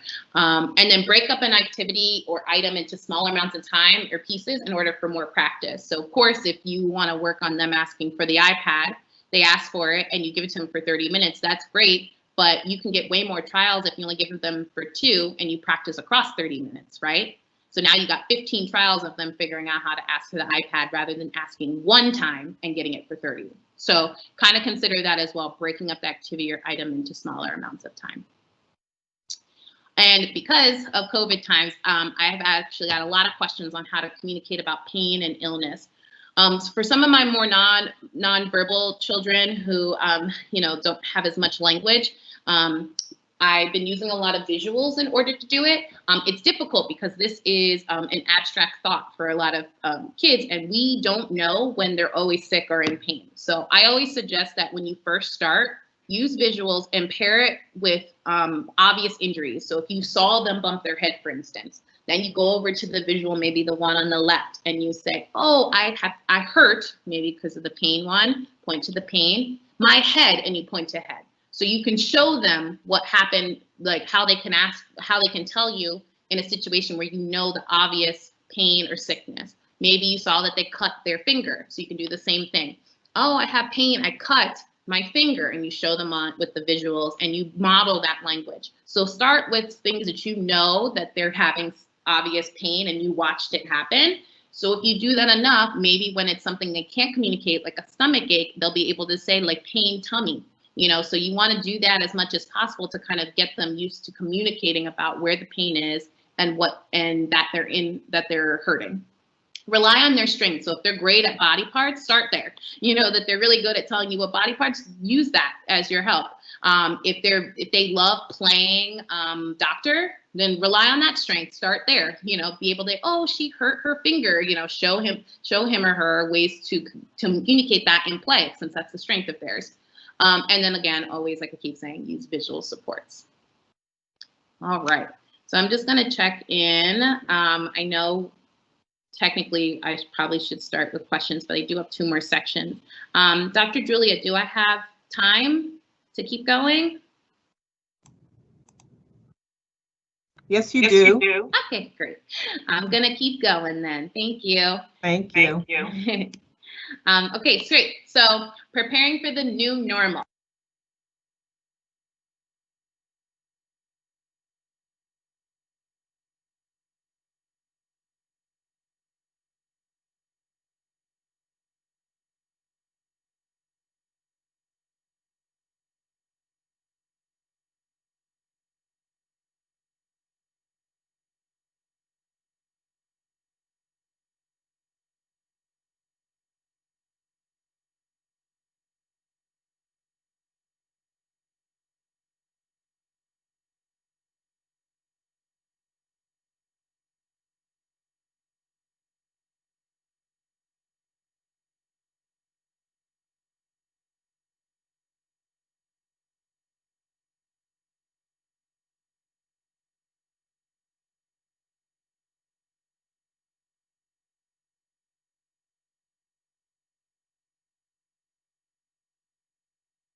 Nikki, I think you're muted.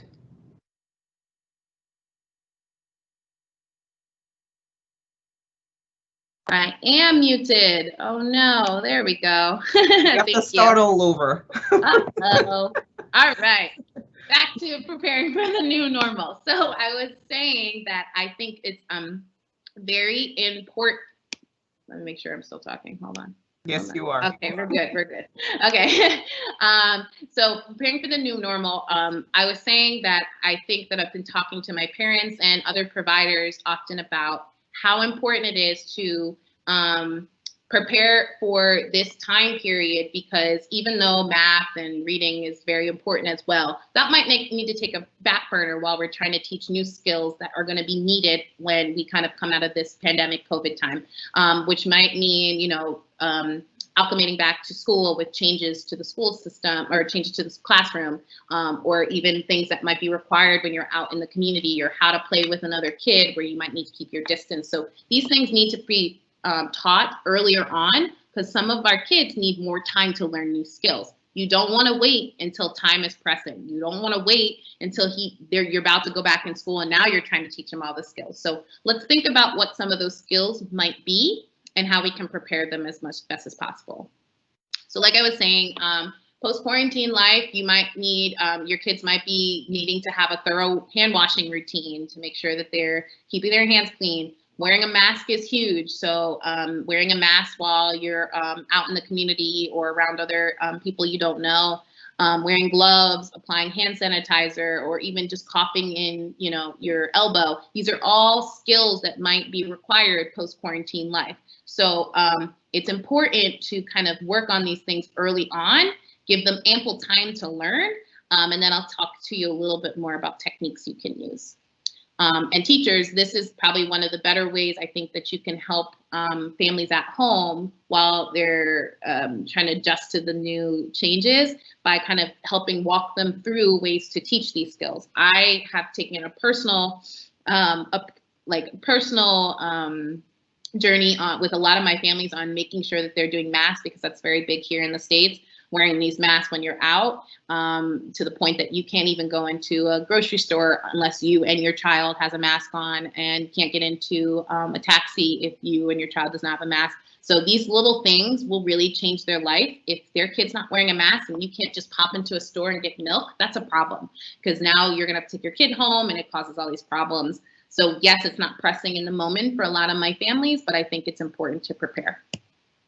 So skills to teach, like I was just saying, you might need to teach them washing hands, making sure they're doing it thoroughly for 20, 30 seconds and a minute, wearing a mask in public, practicing social distancing. What do you do when you see your friend? You can't run up and give them a hug. You got to give them a fist bump or an elbow bump. Refraining from touching their mouth, nose, eyes, and face, especially for my kids who mouth things. You know, this is really big, putting dirty things in your mouth. Covering your mouth when you're coughing or sneezing. These are all different skills you might want to teach your child to keep them safe now with the pandemic and changes in hygiene. Why is it more difficult for individuals with autism? Well, one, it's sensory needs, right? So a lot of our kids, again, are very, they're sensitive to tactile, they're sensitive to sounds, and just all of their senses might be heightened in general. So something as simple as a mask, where you can explain to the child, oh, you need to put a mask on, might be sensitive for our kids because they don't like the feeling of the elastic around their ears, or they don't like the feeling of fabric on their face. So it might not be that they're just refusing to do it. They also might have some sensory issues related to some of these things we need to do. Rigidity with routines. You know, this is a change again, and they're very rigid with their routines and structure, which is why we like to give them some of that. But because they're not used to some of these things, they might not want to try it. They might not want to do it. And this even goes for my adults, you know, like, you know, especially the ones who are used to doing their same routine, part of their morning routine to get up and get dressed and leave. Adding a mask to that completely can throw them off. So that also becomes a barrier for children and individuals with autism, just their rigidities around routines and structure. It's hard for them to try something. They're often inflexible. Like I just mentioned, mouthing, so that's a big thing. So obviously that's a hygiene issue. And then understanding the why. Again, you know, I was just talking to my boyfriend's nephews, and they get what, you know, why Corona is a thing, and they understand why they're asked to do these things. Sometimes individuals with autism can't understand the why, communication barriers there. So that might be another barrier to get them to do some of these things post, you know, that we need to deal with the pandemic. But we do have techniques to help. So like I keep saying, you know, using visual prompts and steps, video modeling, so modeling what to do.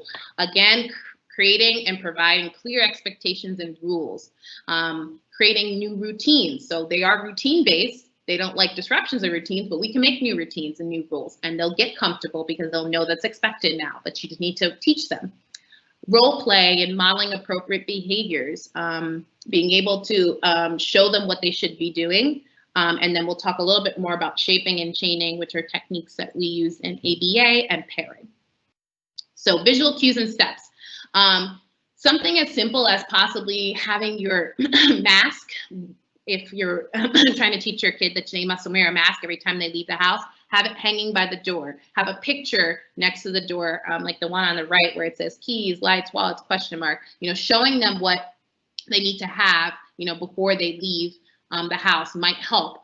Showing them what to do. So having a hand washing routine in the bathroom. You know, so being able to say, okay, these are all the steps you need to do, and showing that in the bathroom, showing them exactly what they do so they don't miss a step when they're, you know, washing their hands. Some of these visual things and showing them exactly what's appropriate might help them understand a little bit better of why they're doing it and how to do it thoroughly.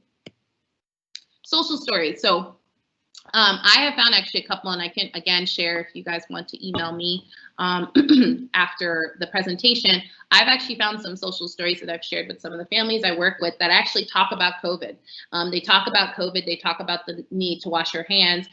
It breaks it down with pictures, and you know, some of them are actually really, really cute, and they have like, you know, little monsters and things like that to really just kind of hone in on why we're doing this and what you need to do because of COVID. So social stories often are just ways to kind of teach these social skills and social situations to children in a way that's broken down with visuals, and they can kind of read it over and over to really hone in on some of those things.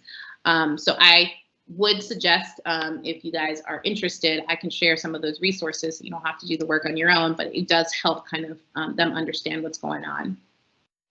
Video modeling, so I'll play a little bit of this, but you'll get the gist, but it also can help teach, right? So if you have videos of why these things are going on and how to maybe put on a mask or how to properly wash your hands, you have some really cute ones online with songs so the kids can kind of sing along. Those kind of things might just, again, help solidify what you're trying to teach them and show them another way to learn it. So I'll show you this one really quick. How to wear a mask.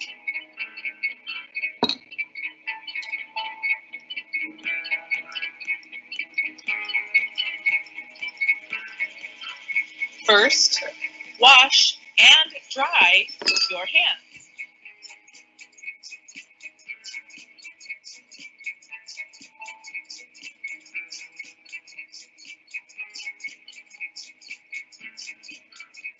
Then, pick up your mask. So again, I think you guys get the gist, but essentially you can use that, the video modeling or social stories and visuals to, again, teach or reinforce some of these skills you're trying to teach. All right, so setting clear expectations, rules, and routines. If there's anything you take from this section, I would say this. So just like you wouldn't let your kid leave without pants, right? They must keep a mask on. At least that's what's happening here in the States. So if that's the case, you would teach it similar to how important it is for them to leave the house with shoes and pants, right? So in order to teach this, you want to explain it in simple terms whenever you can. So a kid who understands, you know, mask outside, mask outside, mask outside. If they really don't, you can't tell them with too many words, you might say it as simple as that. But then you want to make it part of the routine. When you're teaching these new expectations, rules, and routines, these three things will help tremendously. You want to start small and short, right? Meet them where they are. If your kid will not even pick up your mask, then you need to start there. You don't want to wait and do it outside by forcing them to put the mask on, right? So start small and short. Meet them where they are. Start early. Again, I had some parents who were very resistant with at least the mask part, and I even had one with the gloves. And I made them start like a month ago, and now their kids will wear it when they're told to. They'll wear it, you know, in the elevator, for instance, or if they are going for a walk and someone's passing. When we started small and short, where they wouldn't even come near it, wouldn't touch it, wouldn't put it near their face, wouldn't put it near their ears. And then start inside. So don't do it when you're out, when you have less control over the environment. You can do it inside as just part of one of your daily tasks, something that you do. So you have all of your attention on your kid, and you kind of start inside working with them slowly and get them closer and closer to putting on the mask or whatever it is, whatever you're trying to teach, before you're actually doing it in real life situations. So again, start small and short, start early, and start inside. Very important. You also might want to teach through role play and modeling correct behaviors. So for instance, I have another kid that we got a matching mask, and we put it on his favorite doll, and mom and dad now wear their masks randomly throughout the day, even inside, just so they get used to seeing people wear the mask. So that's kind of where we started with him. He now will put it to his face, but he won't put it around his ears, but that was great progress for him in particular. But I think all of those things helped him playing with his doll who had the mask on, him watching mom and dad wear the mask around the house. So kind of role playing and modeling the correct behaviors. If you're not wearing a mask, they're not going to understand why they need to, so you kind of have to show them.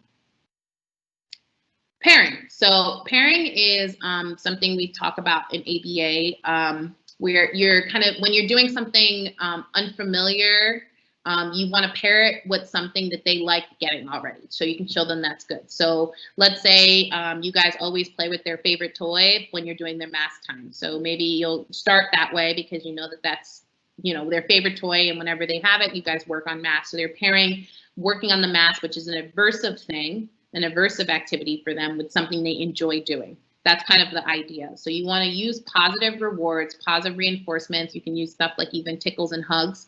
to pair with working on things like the mask.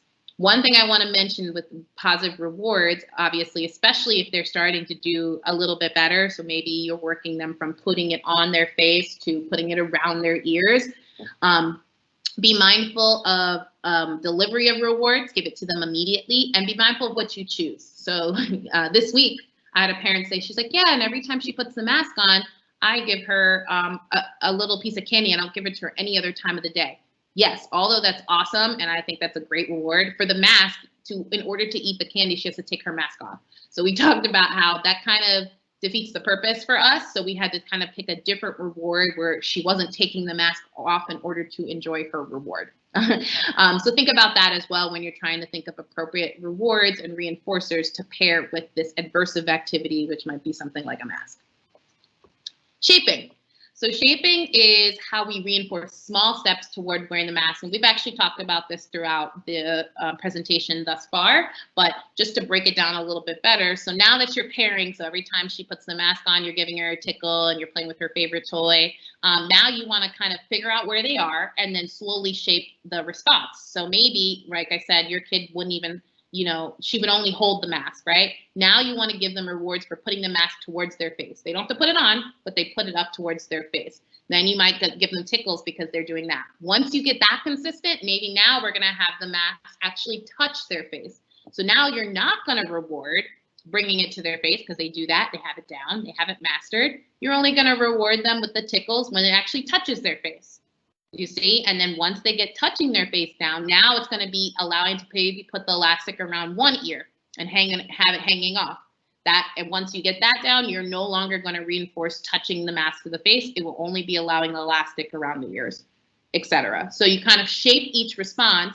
You no longer reward the response that is further away from the end goal. And every time you get a little bit closer, you start rewarding that more. Another idea is chaining. So this is the idea of us breaking a task down into smaller steps and then teaching them in the sequence. So let's say we're trying to teach your child how to properly wash their hands. In this particular situation, we're going to be using a Skittle as the reward. So what you might want to do is, instead of telling them, okay, you turn on the water, get the soap, all that, you might want to start at maybe the very beginning of the chain, which is just turning on the water. You want to get them to do that part independently. So every time you walk in there and you say, wash your hands, they turn on the water by themselves, and you help them with all the other steps. So you'll get the soap, you'll wash their hands with them for 20 seconds, you'll dry their hands, etc. So what you want to do is you first start with only working on turning on the water. So every time they turn on the water by themselves, or as you prompt them in FAID, then they do it by themselves, you're going to give them skills.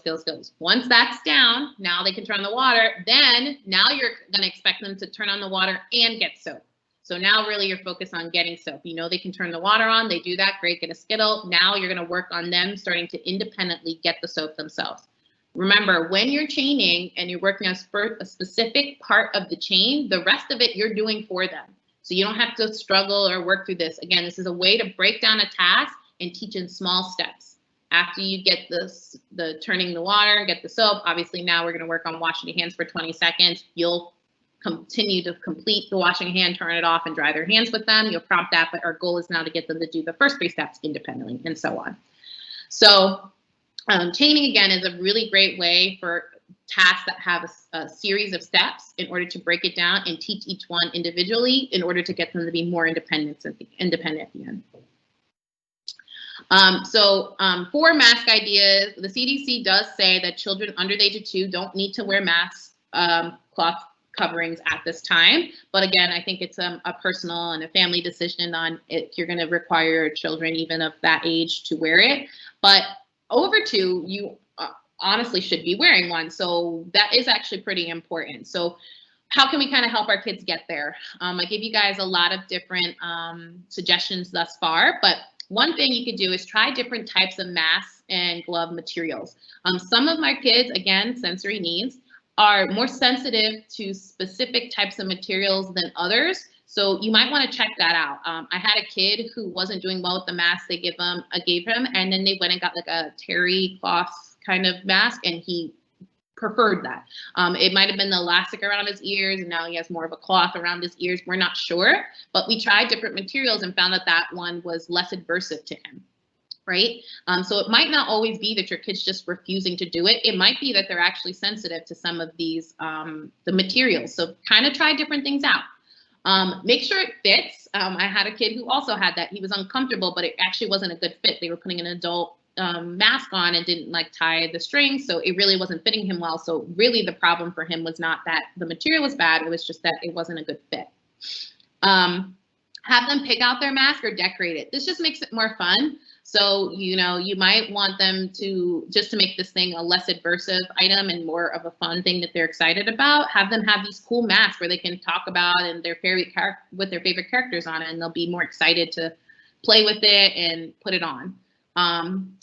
Like I said, favorite characters.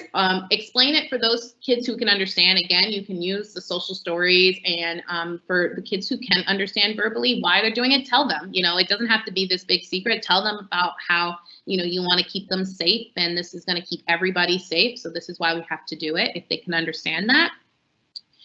Reinforce it through practice and real life situations. So even when you're working inside and you're starting them off and teaching them, make sure you reinforce it during that practice time. Like, again, make sure you're really paying attention. Even if they went over and just picked it up and started playing with it, make a big deal about that. You know, show them that it's a good thing and it's positive. So to try to tell them that this is a really good thing that they're doing.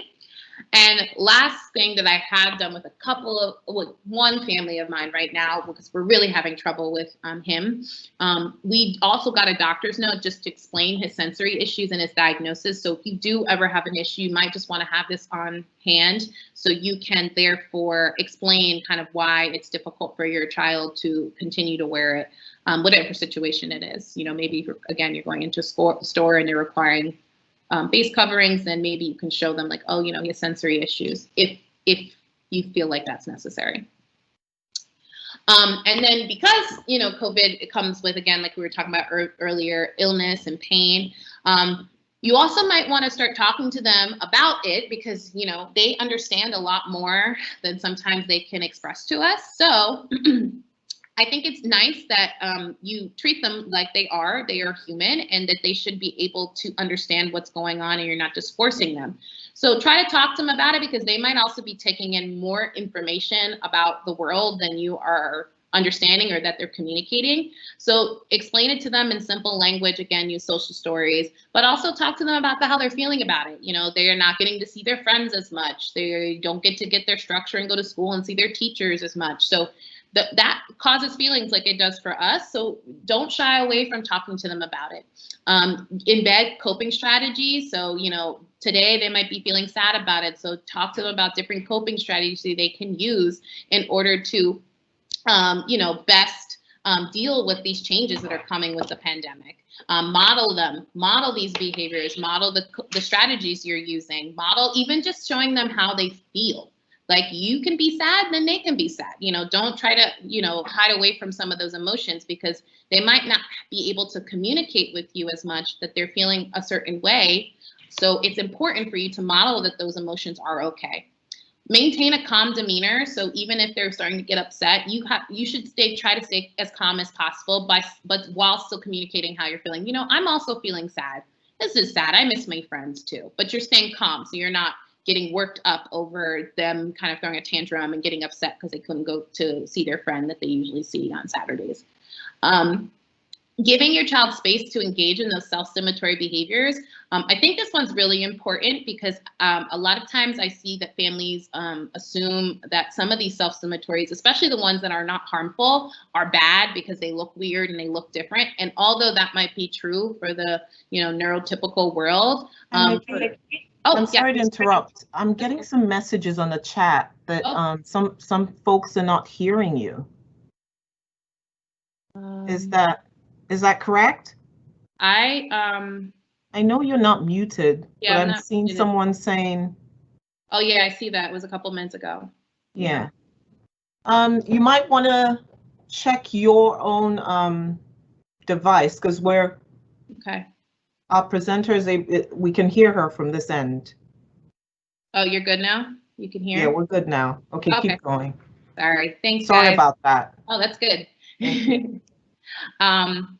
So I was just talking about self-stimulatory behaviors and how I think it's very important to realize that these behaviors are, although they might look different and weird to the neurotypical world, they a lot of times are helping them deal with the sensory input of the world around them, which includes them processing information like the pandemic. So giving your child space to actually engage in these self-stimulatory behaviors, especially if they are not harmful to themselves or others, actually is helpful for them because it's a coping strategies. While we're teaching them other ways and appropriate ways to cope, they might be needing to do this. So for instance, I have a kid who he likes to spin things, right? And the more anxious he gets, the more he spins things. He doesn't spin things and hit people. They're usually things that are very soft, like little, I think we call them noodles, but he spins them and that kind of helps like ease his frustrations and anxieties. So we are letting him engage in a little bit more of those self-stimulatory behaviors at home because things are so different for him. It keeps him calm. It's not harmful to anyone. So although it might look weird to other people, this is something he does, just like you kind of playing with your hair when you're nervous or biting your nails when you're feeling nervous. That's what our kids do. It just doesn't look like those types of behaviors. So actually giving them space and time to engage in them in a safe way, I think is actually going to help with the emotional part of dealing with the pandemic and these changes. And then a lot of my kids' physical activity is key. I find that the more they can tire themselves out, because a lot of my kids are also very hyper, the more they can engage in physical things like running and swimming and all those fun things, the easier their day goes as well, rather than being cooped up inside. So as much as you can, back to talking about schedules, embedding in walks or just other activities where they can safely do these things might also help alleviate some of the frustrations and emotions that are coming with the pandemic and these changes. And this is actually my last section, which is prioritizing self-care. And although I don't think from the questions that I got sent from everyone at the foundation that anyone spoke about this, I actually think this is really, really important for parents and teachers while we're all dealing with what's going on right now. So this is about you, not your kid. The importance here, though, self-care is actually being a good parent, right? I don't know if you guys can all see my picture on the left, but pretty much like it says, you wouldn't let your phone battery get this low, so don't let that happen to you either. You can only put in as much as you have. So I think it's very important during these times to really check in with yourself, because you'll be a better parent if you're, dealing with your own emotions about what's going on. You'll be a better teacher if you're dealing with your own emotions about what's happening in the world and how frustrating certain things with teletherapy and all those are. So I think it's very important to remember self-care and take time to think about it.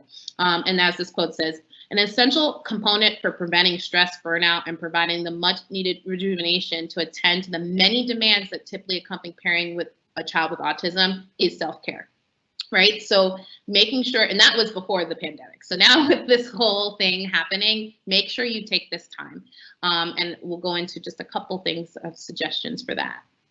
How?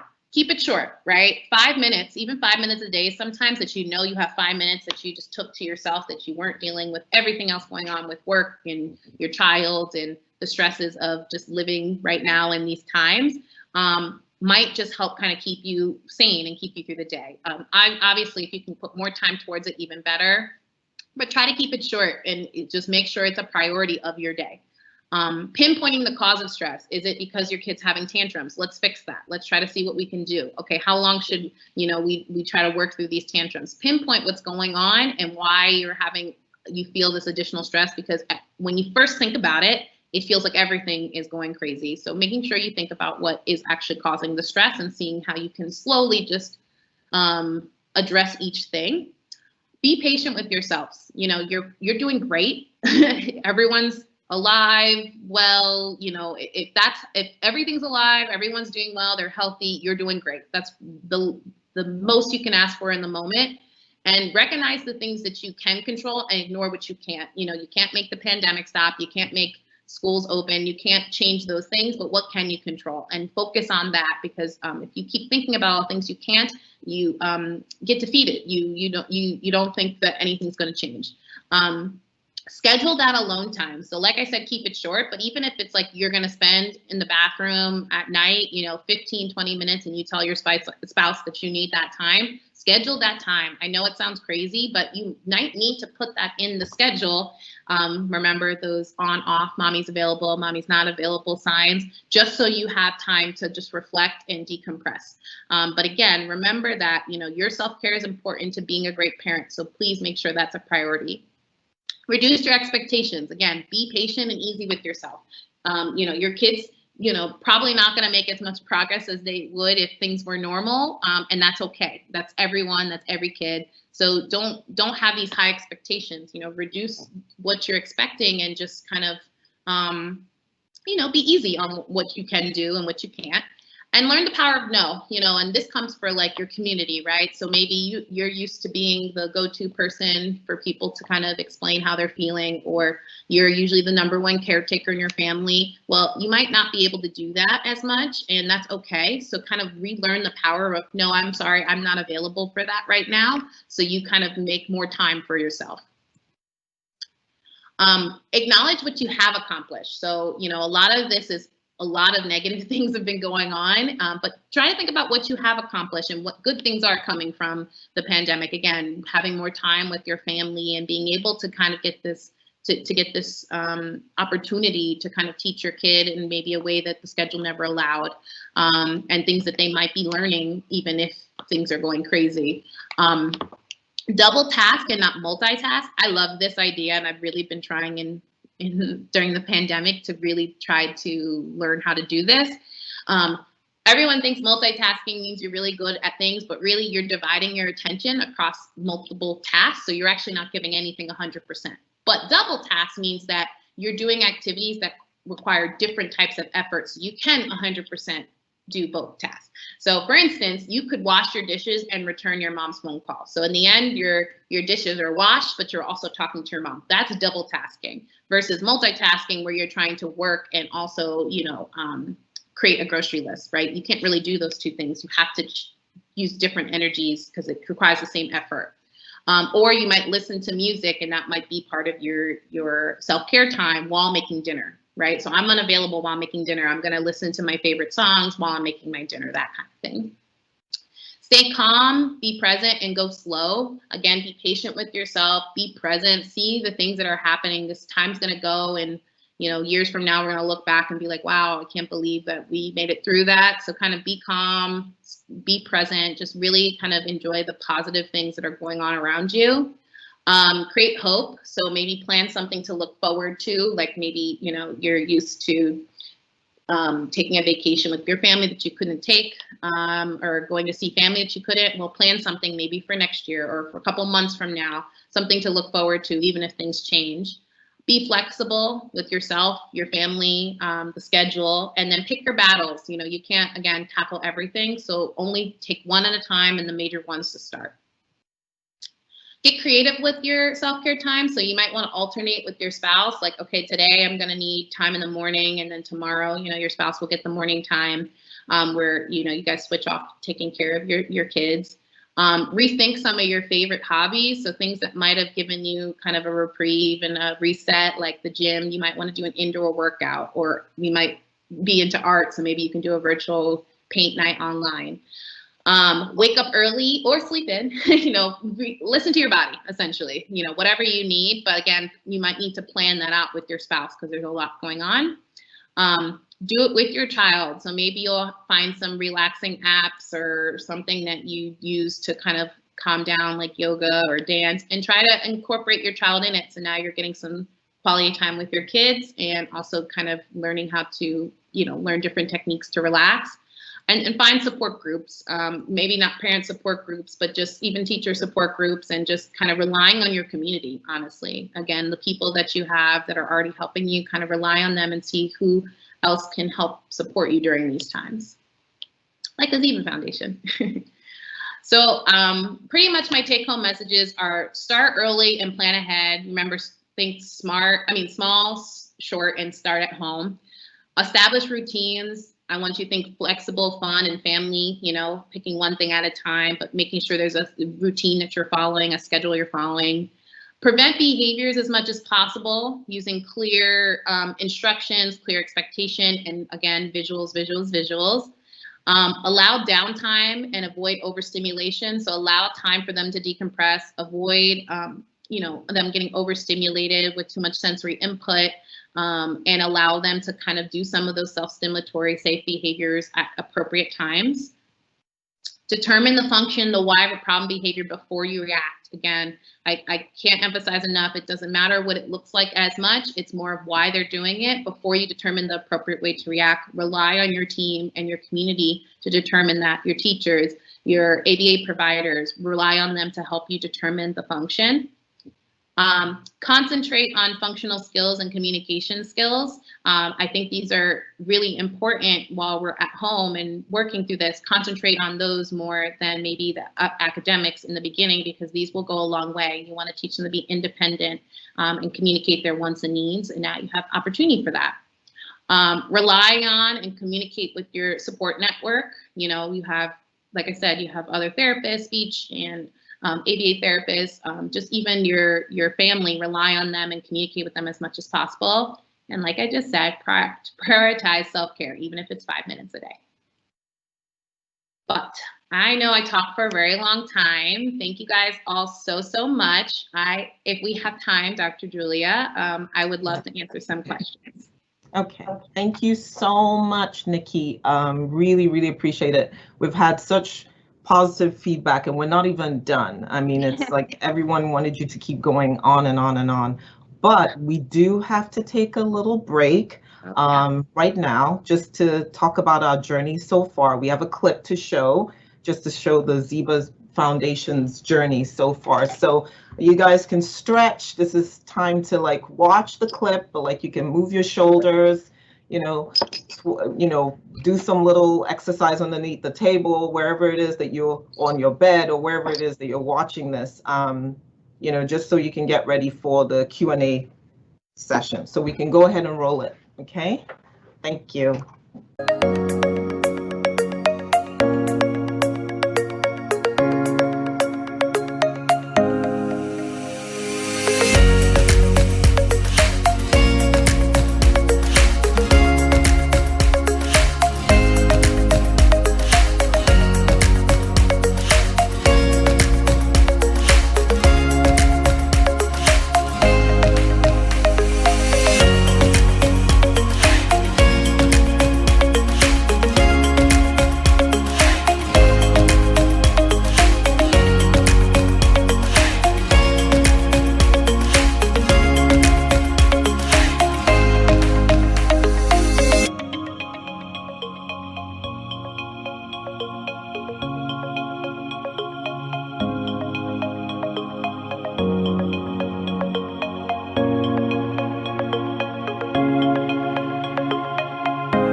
Okay, thank you so much for that. Was super excited that we've hit our first year anniversary, and we're thankful that our mission, as you saw it outlined, is being accomplished even today, because part of it is to create opportunities for training for parents, for teachers, to help with support for their kids or wards or pupils who are on the autism spectrum. So this is super exciting for us. Thank you so much, Ms. Gordon. You've been amazing today with your use of time. You've covered so many topics in such a short time, and that speaks to your expertise. Now, I also especially want to thank you on behalf of some of the parents for self-care. That was great, because a lot of times we focus on the kids and we don't actually remember that parents and caregivers need to take care of themselves so they don't get burnt out. And I know a lot of people were taking notes. That bathroom is going to be locked for a while because some people are going to be in there and not. Anyway, moving on now, we're going to go into our Q&A section. I would encourage anyone who still hasn't sent in a question to go ahead and type it in the chat box. Remember where it is. It's at the bottom of your of the picture, right? The presentation, or where Nikki's face is. So go ahead and put your question there. So Nikki, I'll let you go ahead. You've got a few questions to go through. You can go ahead and read them out so everyone can or if you want me to read them for you, I'll do that as well. Read them for me, Dr. Julia? You can read them. You want me to read it? Yeah, Okay. go ahead. Okay. All right. Well, I don't know which one you want to start from. I think that's where we're at. I see. Okay, so I see one. I'll take some of the ones from the email first, but how can therapists gain instructional control over teletherapy, as well as help parents gain instructional control in their home? I like this question, and I think I covered a little bit about kind of how to establish that instructional control, from setting up expectations, using the schedule and routines, and really embedding things that that works for the child already, but providing that in the home. I think those are very essential, and that's probably one of the best way I've been able to get my therapist to help parents. But one thing I'll touch on that I don't think I spoke extensively about would be that communication piece. So again, this is an opportunity to do parent training, essentially. So, and I think that, especially for teachers who aren't usually working with parents outside of the home, this is one of your opportunities to teach them those skills. And think about how this will, over time, help the children as a whole, because now that your parents are getting the skills in order to handle their children, help teach their children outside of school and therapy. So think about certain goals you might want to teach your parents on how to use these techniques, whether it be, how to properly reward your child, right? Determine what the right response is and how to deliver that reward. Maybe that's just a goal you're making for your parent while you're doing teletherapy. That could be something you work on for a couple of weeks. And then once your parent has that down, they'll be able to take that information. So when they're out in the community and they're trying to work with their kid, or they're at another person's house, they'll be able to use those same skills. So think about that as well when you're trying to figure out how to help parents keep instructional control. And as for therapists, when you're on the screen, while I'm working with my staff, one of the big things I'm doing is making sure they're prepared ahead of time. So I'm providing them, and they're working with me on making stimuli on the screen.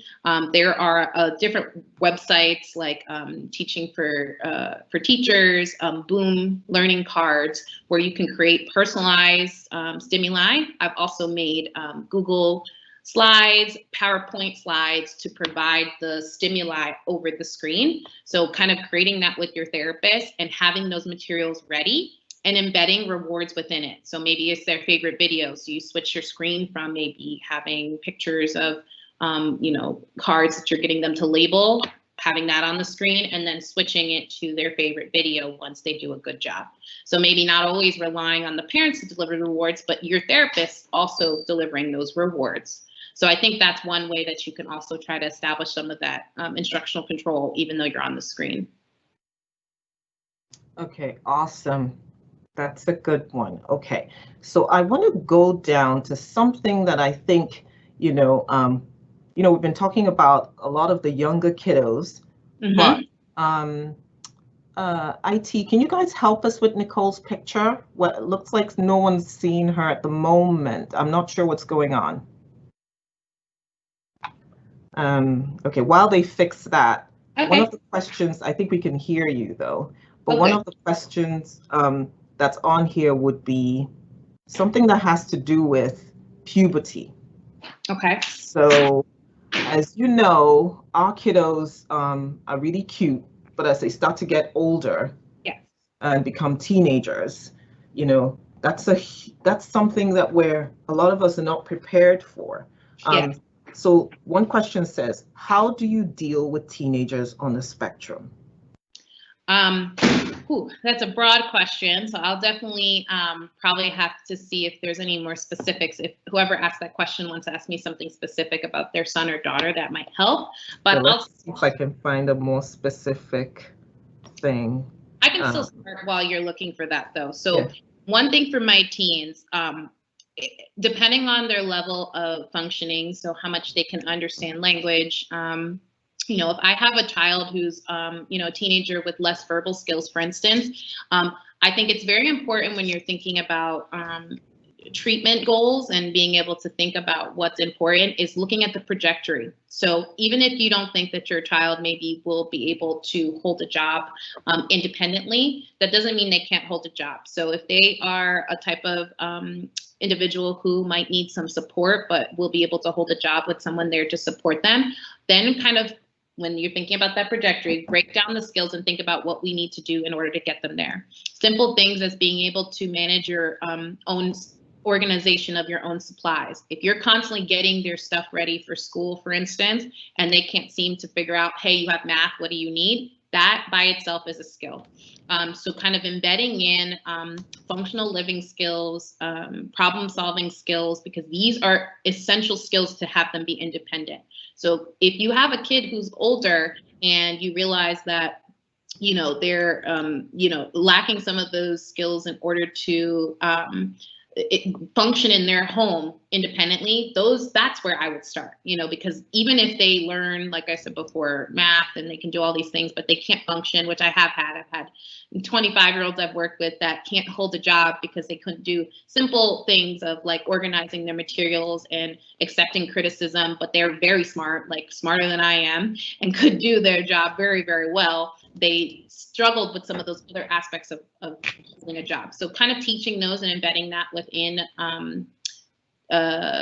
while you have a teen. When it comes to puberty, I think it's important to try to use visuals and talk to them about how their body's changing, but then also be kind to yourself and to them, understanding that their hormones are making them be different people as any kid is, but they might not have the ability to communicate that as well as other children might.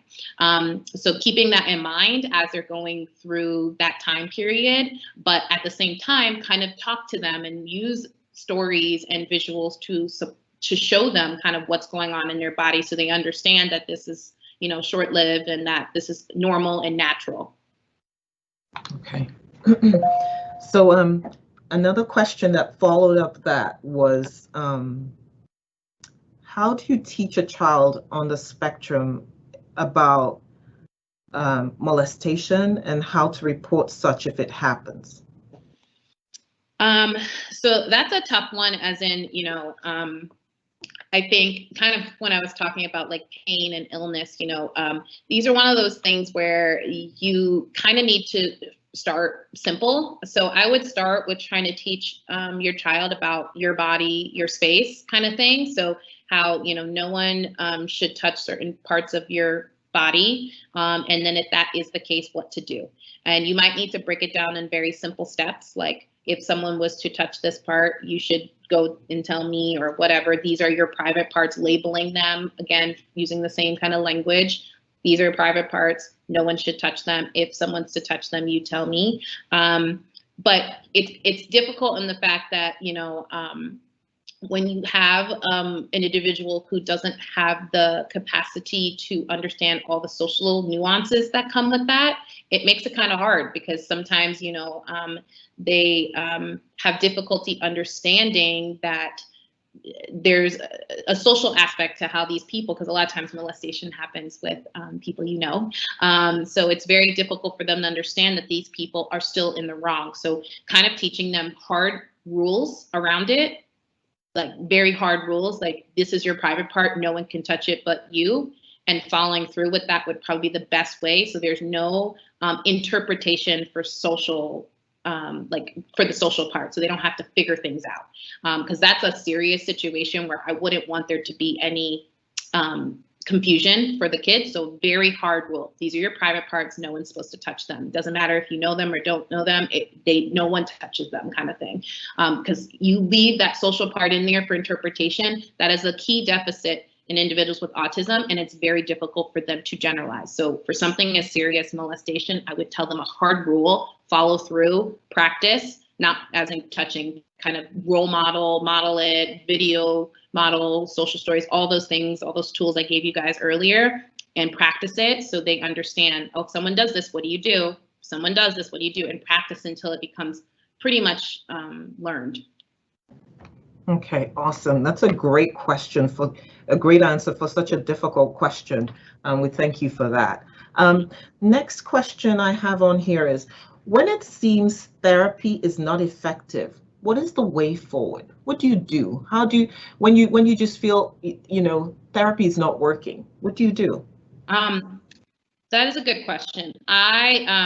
It's interesting because I want to answer this as a parent and as a therapist. So I'm going to start as a parent. You are your child's first advocate. So one thing I actually tell my parents as soon as I meet them, even though I am their therapist, that they are the advocate, and if they are unhappy with something, they need to speak up. So if you're a parent and you realize that you just feel like things are not going in the right directions, obviously you are being patient with therapy and progress, because every kid progresses at different rates. Speak up, say something to your therapist, say something to your teacher, say, hey, you know, I'm not seeing this. It could be such a simple fix. If you just kind of communicate, it could be that your therapist is not a bad therapist, they're just not a good fit. I have personality fits that have issues all the time. They might not be properly trained. So again, your therapist just needs additional training possibly. Or it could be that you guys are focused on the wrong goals. So again, if you communicate, you can work with your provider on changing the goals for things that are functional and important in your house. So number one, if you're a parent, I'd say communicate as much as possible. As a therapist, if you feel like your therapy is not working, you need to take a step back and reevaluate. You know, use your resources, use assessments, figure out what you want to work on, and start small. So if you feel like you're throwing everything in the kitchen sink at the goals and nothing's making progress, well, maybe you're doing too much and you need to take a step back and reevaluate.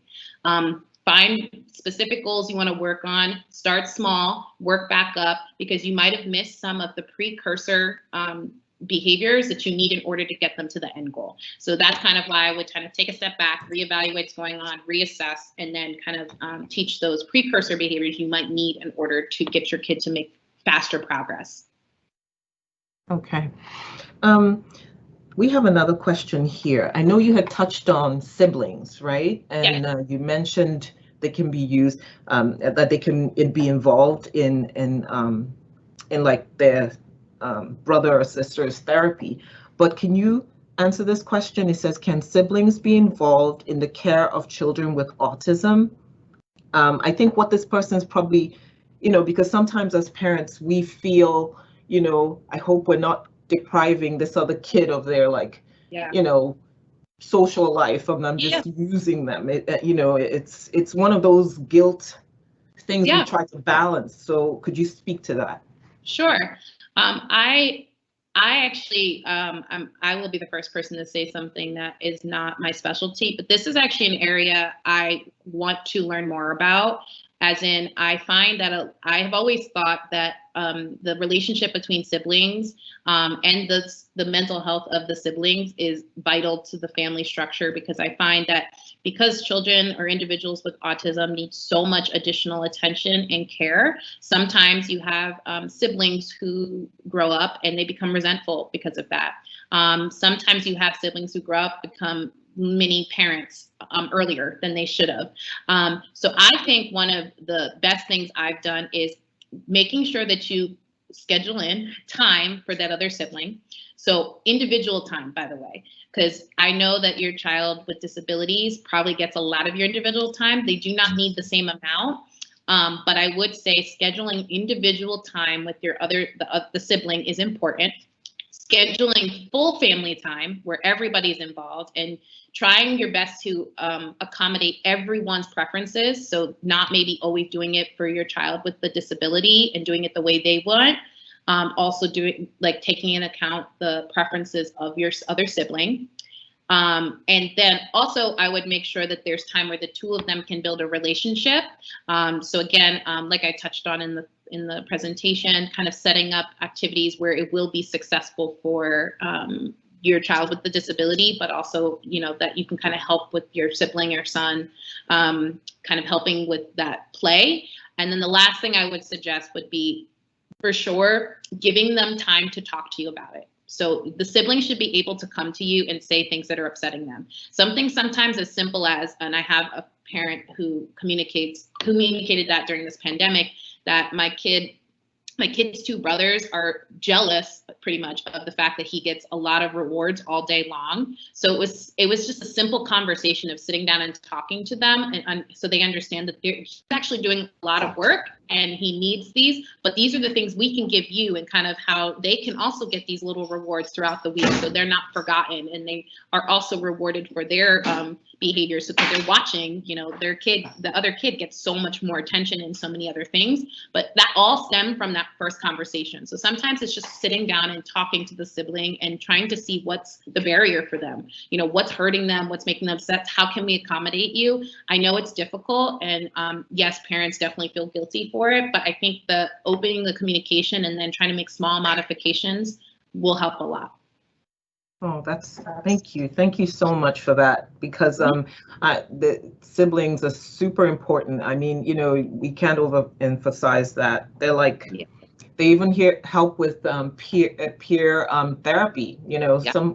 And they're if they're close to their brother or sister, they're able to even tell you as a parent, you know, when things are working and when things are not. So yeah. Thank you. Yeah. Okay, so we have one more question before we go to some of the comments that were made in the Q&A, and you can address that. The question that we have on here is, what is the most effective therapy that will involve children on the spectrum in social interaction with peers? So basically, what works to build social interaction? I think this is the question. So I would say it depends on the level of what they can do or not do, but so maybe instead of saying therapy, I'm going to tell you techniques that I think are helpful, just because I think it definitely depends on the level of what they can already do. But when it comes to social, I would say that one of the big things would be incidental teaching, which is having them around kids, seeing what they already do and finding natural opportunities to embed some of those skills. So first thing would be that you have to see them with kids to see what they do. And you have to see what kids their age do. It doesn't help if you have a 10-year-old and you're teaching them how to, you know, build Legos if other 10-year-olds are not building Legos. He'll never be able to relate to his peers. So very first step I would say is have them with other kids, see what they do and see what the kids his age are interested in, and how you can kind of get your kids' interests aligned with peers so they can kind of, you know, figure out how to play together. That would be number one. The second thing is, once you kind of see them with kids, see what skills you need to break down. So we talked about shaping, we talked about chaining, we talked about video modeling, we talked about role play. So being able to take those skills, so let's say they don't know how to share, do that in your home. You can use your sibling for that. You can do it with you as a parent. So break that down in your home. We're going to practice sharing. So you're going to play with them, pretend you're a kid, make comments, not instruct, because that's not what other kids do. Play. Oh, can I have that? And your kid's like, nah, I don't want to give it to you. And then you go back and you ask them again, can I have that? And you prompt them. You show them, oh, good job. Thanks for giving it to me. Practice in these situations where you can control the environment. You can control the response. And once you give them that practice, now you can put them back with the peers. And now they know that when a kid walks up to them, and you'll have to help them in the beginning, but it'll be easier for them to understand what's going to happen and how it's really nice when they do share, right? So kind of seeing them with peers, seeing where where they have issues and difficulties, being able to break down those skills outside of those actual moments where they're playing with other kids, and then putting them back in the peer group and making sure that they're actually doing it and helping them, like facilitating the play. I think that would probably be my suggestion on kind of how to tackle social skills. Now, in the pandemic, this is difficult. I was going to ask that. Thank you.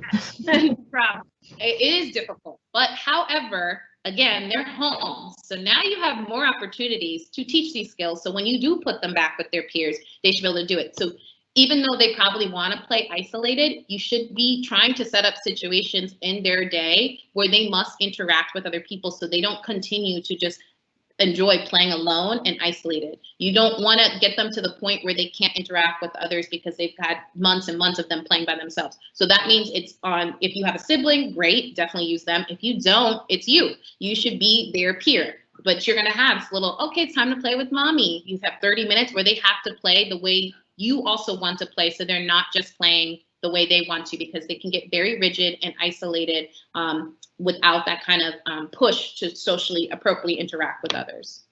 Oh, wow. Thank you so much. Yeah. I mean, I was just thinking to myself, okay, what about the pandemic? And then you actually solved that. So thank you.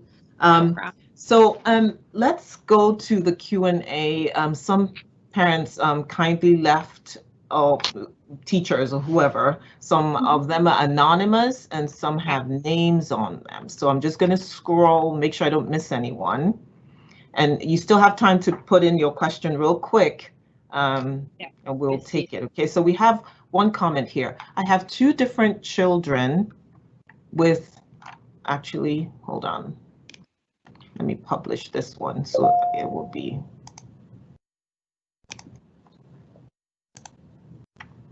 Okay, so I want to start that way I don't miss anyone. So this is from Mrs. Muhammad. Thank you so much for sending this. When my son gets upset, he takes it out on his nanny. He calls her out to the hallway, crying and biting himself, says bye-bye to her and walks her back to her room, then bangs the door shut.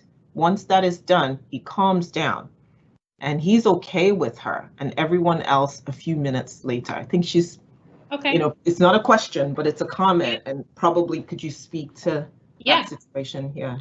Yeah, no, this is a good one. I actually have a kid who's dealing with the same thing, but with mom, so it's kind of hard. But I will definitely address that. So I guess pretty much one of my first questions, which if you could answer, that would be great, but I'll continue as I wait for your reply.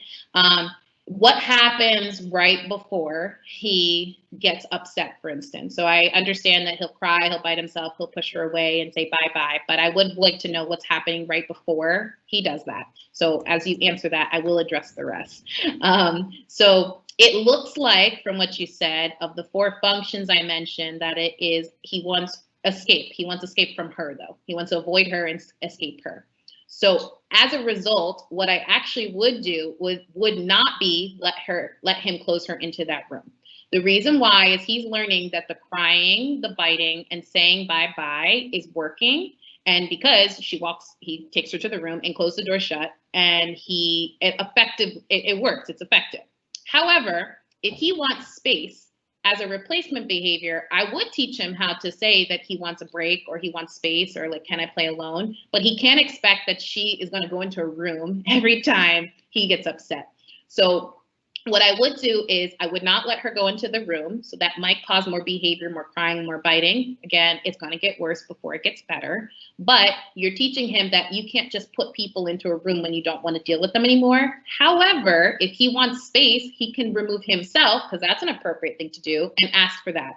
So he can say, I need a break, or bye-bye, or whatever you want to prompt as the language. And he himself can remove himself and go to another room or to another, space until he calms down, and then he can represent himself. That would be a more appropriate thing. Do you see? Does that make sense? Still waiting for a follow-up comment, and we'll see if we get a comment from Mrs. Mohammed. And then we have Anonymous, who says, when my son is upset, he just cries it out till he's tired, which goes on for 5 to 10 minutes. But when he's very, very upset, he taps the cheeks of the person he's upset with. Well, kind of taps or slaps maybe, and says, don't do that, and then moves on. So this is perfect, because this is exactly what I was talking about how you will see an increase before you see a decrease. So it sounds like that your child, when he maybe, I'm just going to add a function in there just for the purpose of the conversation, but maybe when he doesn't get his way, he can't get something he wants, he'll cry. But maybe after a while, he's still not getting what he wants. He increases that behavior to kind of pushing or kind of tapping the cheeks of another person. I would try to avoid saying, don't do that. The reason why is, again, telling them don't do that does not teach them what to do. So it really is just words to make them stop, but it doesn't teach them what to do instead. So if you want to tell them a different instruction, you can tell them quiet hands or something that's incompatible with touching the cheeks of another person. But again, minimize your attention.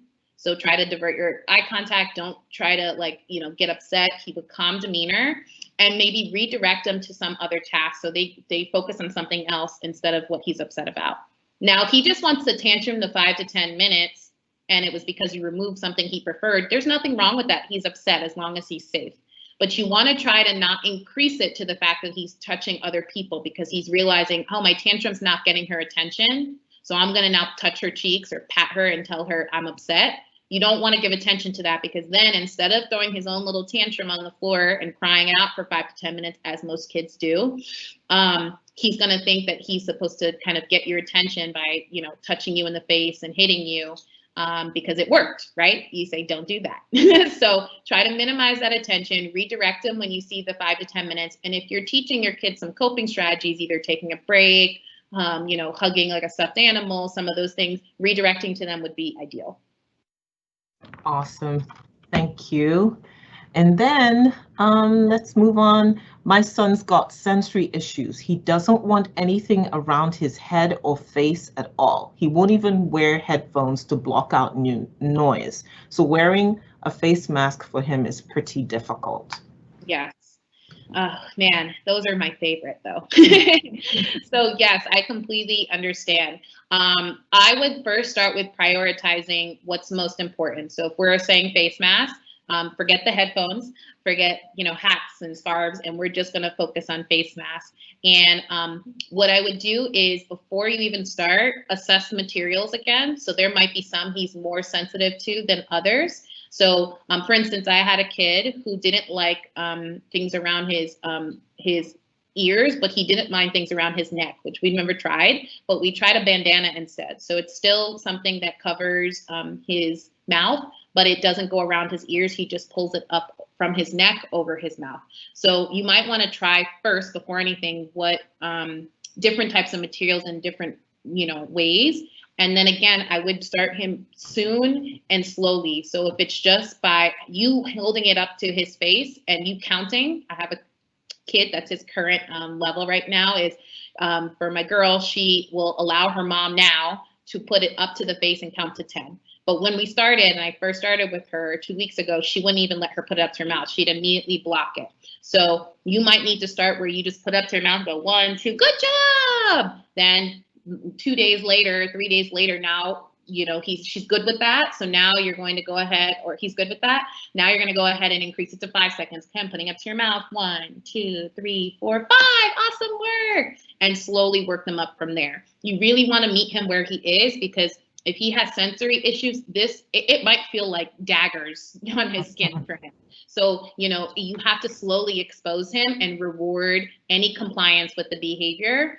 But you kind of meet him where he is, and if it takes him a couple months, it takes him a couple months. But I promise the work will be worth it if you really meet him where he is and reward the like approximations of the behavior.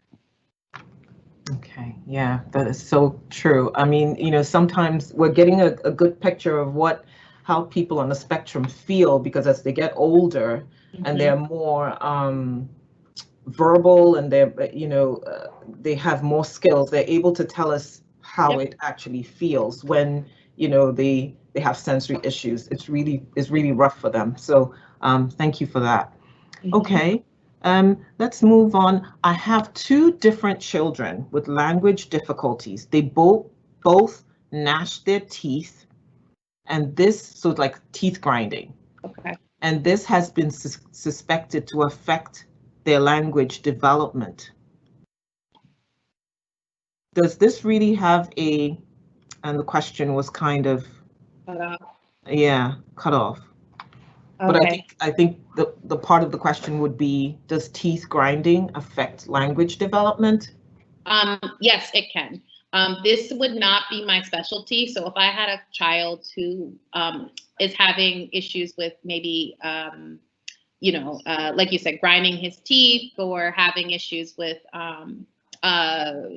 anything oral, I usually go to a speech therapist first. So my first suggestion, if you were to bring that to me, would be that we want to first eliminate the idea that there's a oral motor issue by talking to a speech language pathologist who is familiar with that and language development. If that is no longer an issue based on their actual oral motor, then I can say that we could talk to a behavior specialist on communication and dysfunctional communication skills. Okay. If you want to eliminate if the actual grinding of teeth is an issue. Yeah, and also if children have like huge adenoids in their throat, like the adenoids would be what most parents will look at and call tonsils. It will cause them to have issues sleeping at night, and that's where they learn how to grind their teeth, because you know they're struggling to breathe, and so they learn to grind their teeth, and then it becomes something that they actually do when they're awake. So yes, absolutely, you do need to see a doctor. In Nigeria, I'll speak for, you know, we have very few people who can actually do a good evaluation, but your pediatrician should be able to help with this. See, I know where my limits are. Dr. Julia would know, not I. We're a team. Okay. Exactly. All right. So the next one says, I think dad was trying to make a comment here. He is progressing well. This is probably their child, but cannot say what he learned unless at his own time. Pretty typical, isn't it? Yeah, and I think that's okay. I think the biggest barrier to me, what I would want to see, so maybe they can't tell you, they go to school and they can't tell you what they learned for the day. But if you're not seeing the skills at home, definitely talk to the teacher about generalizing. But if it's something like retelling what you did from your school lesson, again, visuals help a lot. I usually work with my students on recall with visuals and sequencing. So maybe if, for instance, that day they learned about math and they did a certain thing, I might take that picture of what they were learning, take a couple pictures of what they were learning either on telehealth or at school, show it to them and ask them to describe what was happening in that situation. Recall is hard for a lot of my kids for a variety of reasons. Sometimes it's for word processing. They can't find the right words. Not that they can't remember, they just don't know how to describe it. And sometimes it's because it's so abstract, right? The question is abstract. It's not occurring right in their present moment. So, you know, you want to make sure that you kind of figure out what the actual barrier is of them communicating, like, you know, what happened in their day, and then teach accordingly. That makes sense.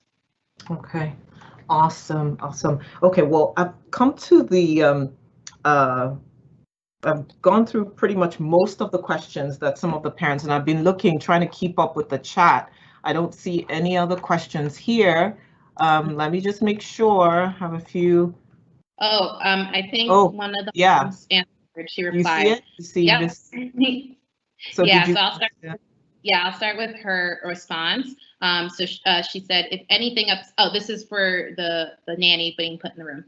So if anything upsets him, I could be the internet could go off briefly, so he can't stream his favorite show, or when his lunch doesn't come at the time he wants, he just isn't getting his way. Perfect. So to me, that function is access to things he wants, right? So pretty much things are not going his way. He wants the internet, he cannot get it. He wants his lunch, he cannot get it.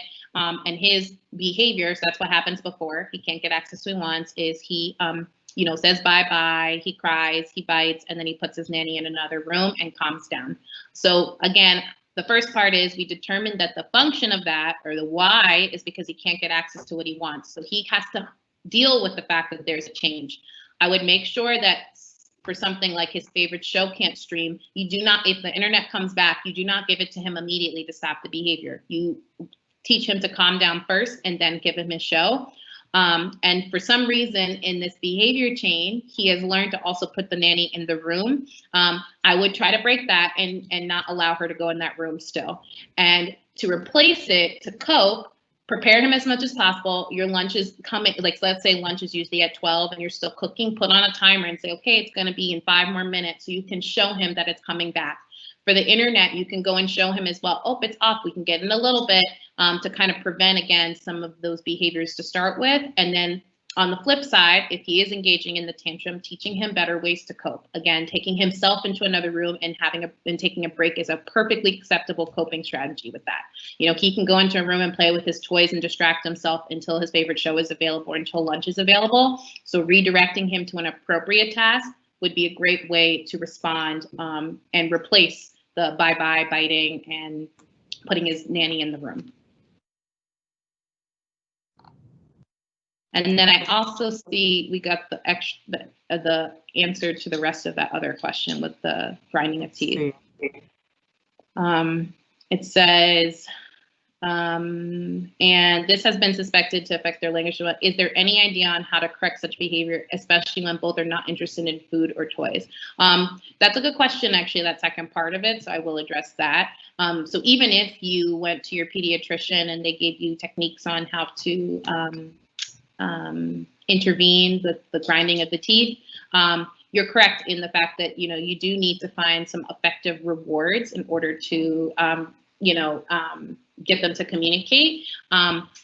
Even though they're not into food or toys, I'm sure they want to do something when they're during their downtime. So I'd start there. If it's watching a video, even if it's just having their own space and having to play, like to sit by themselves, it's still some way to communicate. So I would set up situations where you would need to get them to talk. And then when it comes to actual language acquisition, once you realize they can, now say what they need, and you speak to your pediatrician and maybe any other speech therapist that you have on your team, if it comes to just communicating, you'd follow the steps I had in my presentation of kind of creating motivation, set the environment, expecting, certain responses for what it is, and meet them where they are. So if they are only saying 1-2 words, and those are only clear words, that's important. They need to be clear enough that they can be understood. Then start there. Start where they are as you're shaping their language. Oh, thank you so much again. I have to keep saying thank you because I'm sure all the parents and teachers are getting like pointers to be able to work with all our kiddos. We always have to remember that the kiddos grow, so we're not forgetting our teenagers. Thank you for speaking to that very, very important part of their development, which is like puberty. We are gradually coming to the end of our question and answer session. I'm looking to make sure we don't miss anyone because we have this perfect opportunity. Please ask whatever you want to ask because we're here for you to support you. Let's see if we have anyone else. What about some of the teachers and the therapists? I don't see any. Oh, I think I have one new one just popped in here. So thank you, ladies, for such on the subject matter. As a mom, the lessons, okay. I see. Oh, thank you. Well, this is someone making a nice comment, and she says, and I applaud all you moms who are dealing with the disorder. We'd like to say that we are working a journey of it's not if, it's when. we're patient with the journey, and we continue to do all that we need to do to make sure our kids are as independent as possible, make choices, are able to make choices and live the most successful lives that they can live. Having said that, I think at this point, we have come to the end of our Q&A session. We sincerely want to thank you so much, Nikki, for this. I also want you to just say one last thing to our therapists and our staff who work with, I know they've been wanting to hear from you. I mean, the last time we saw you was ages ago, but some of them remember you. And if you go ahead and say hi. I haven't seen any of them send a question, but they're there. I'm sure. I'm very proud of you all. I would like to say that, since I just remember walking in from day one and see you guys, flourish and grow over these 5, 6 years, 7 years now, is amazing. Keep up the great work. I'm happy I was part of your journey, and I can tell that you guys are doing amazing work over there. So happy I could see you guys and give any more advice and suggestions, because as you can tell, I'm passionate about this, and I love children on the spectrum, and I think they are a phenomenal addition to our community. So keep up the great work. As I mentioned in my presentation, I will be sharing the slides as well. I think Dr. Julia, she's going to be able to forward them along so you guys can have access to it. In the slides is also my email. So if you guys have additional questions regarding anything I spoke about, please reach out, including you guys, the therapists. Yeah. Okay. And now we're going to have a special clip saying thank you to our donors and partners and people who have helped sponsor our sessions. If you can go ahead and roll this.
Awesome.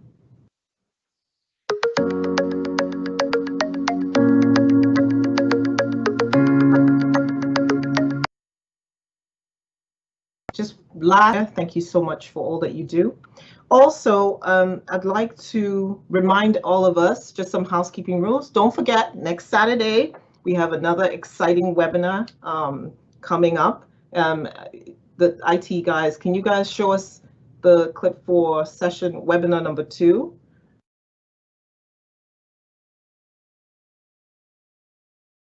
Well, it's going to be speech and language therapist. Don't forget to sign in, register on time. This was day 1, as you know. We had a few challenges, but we will be starting on time and it will be just as rich.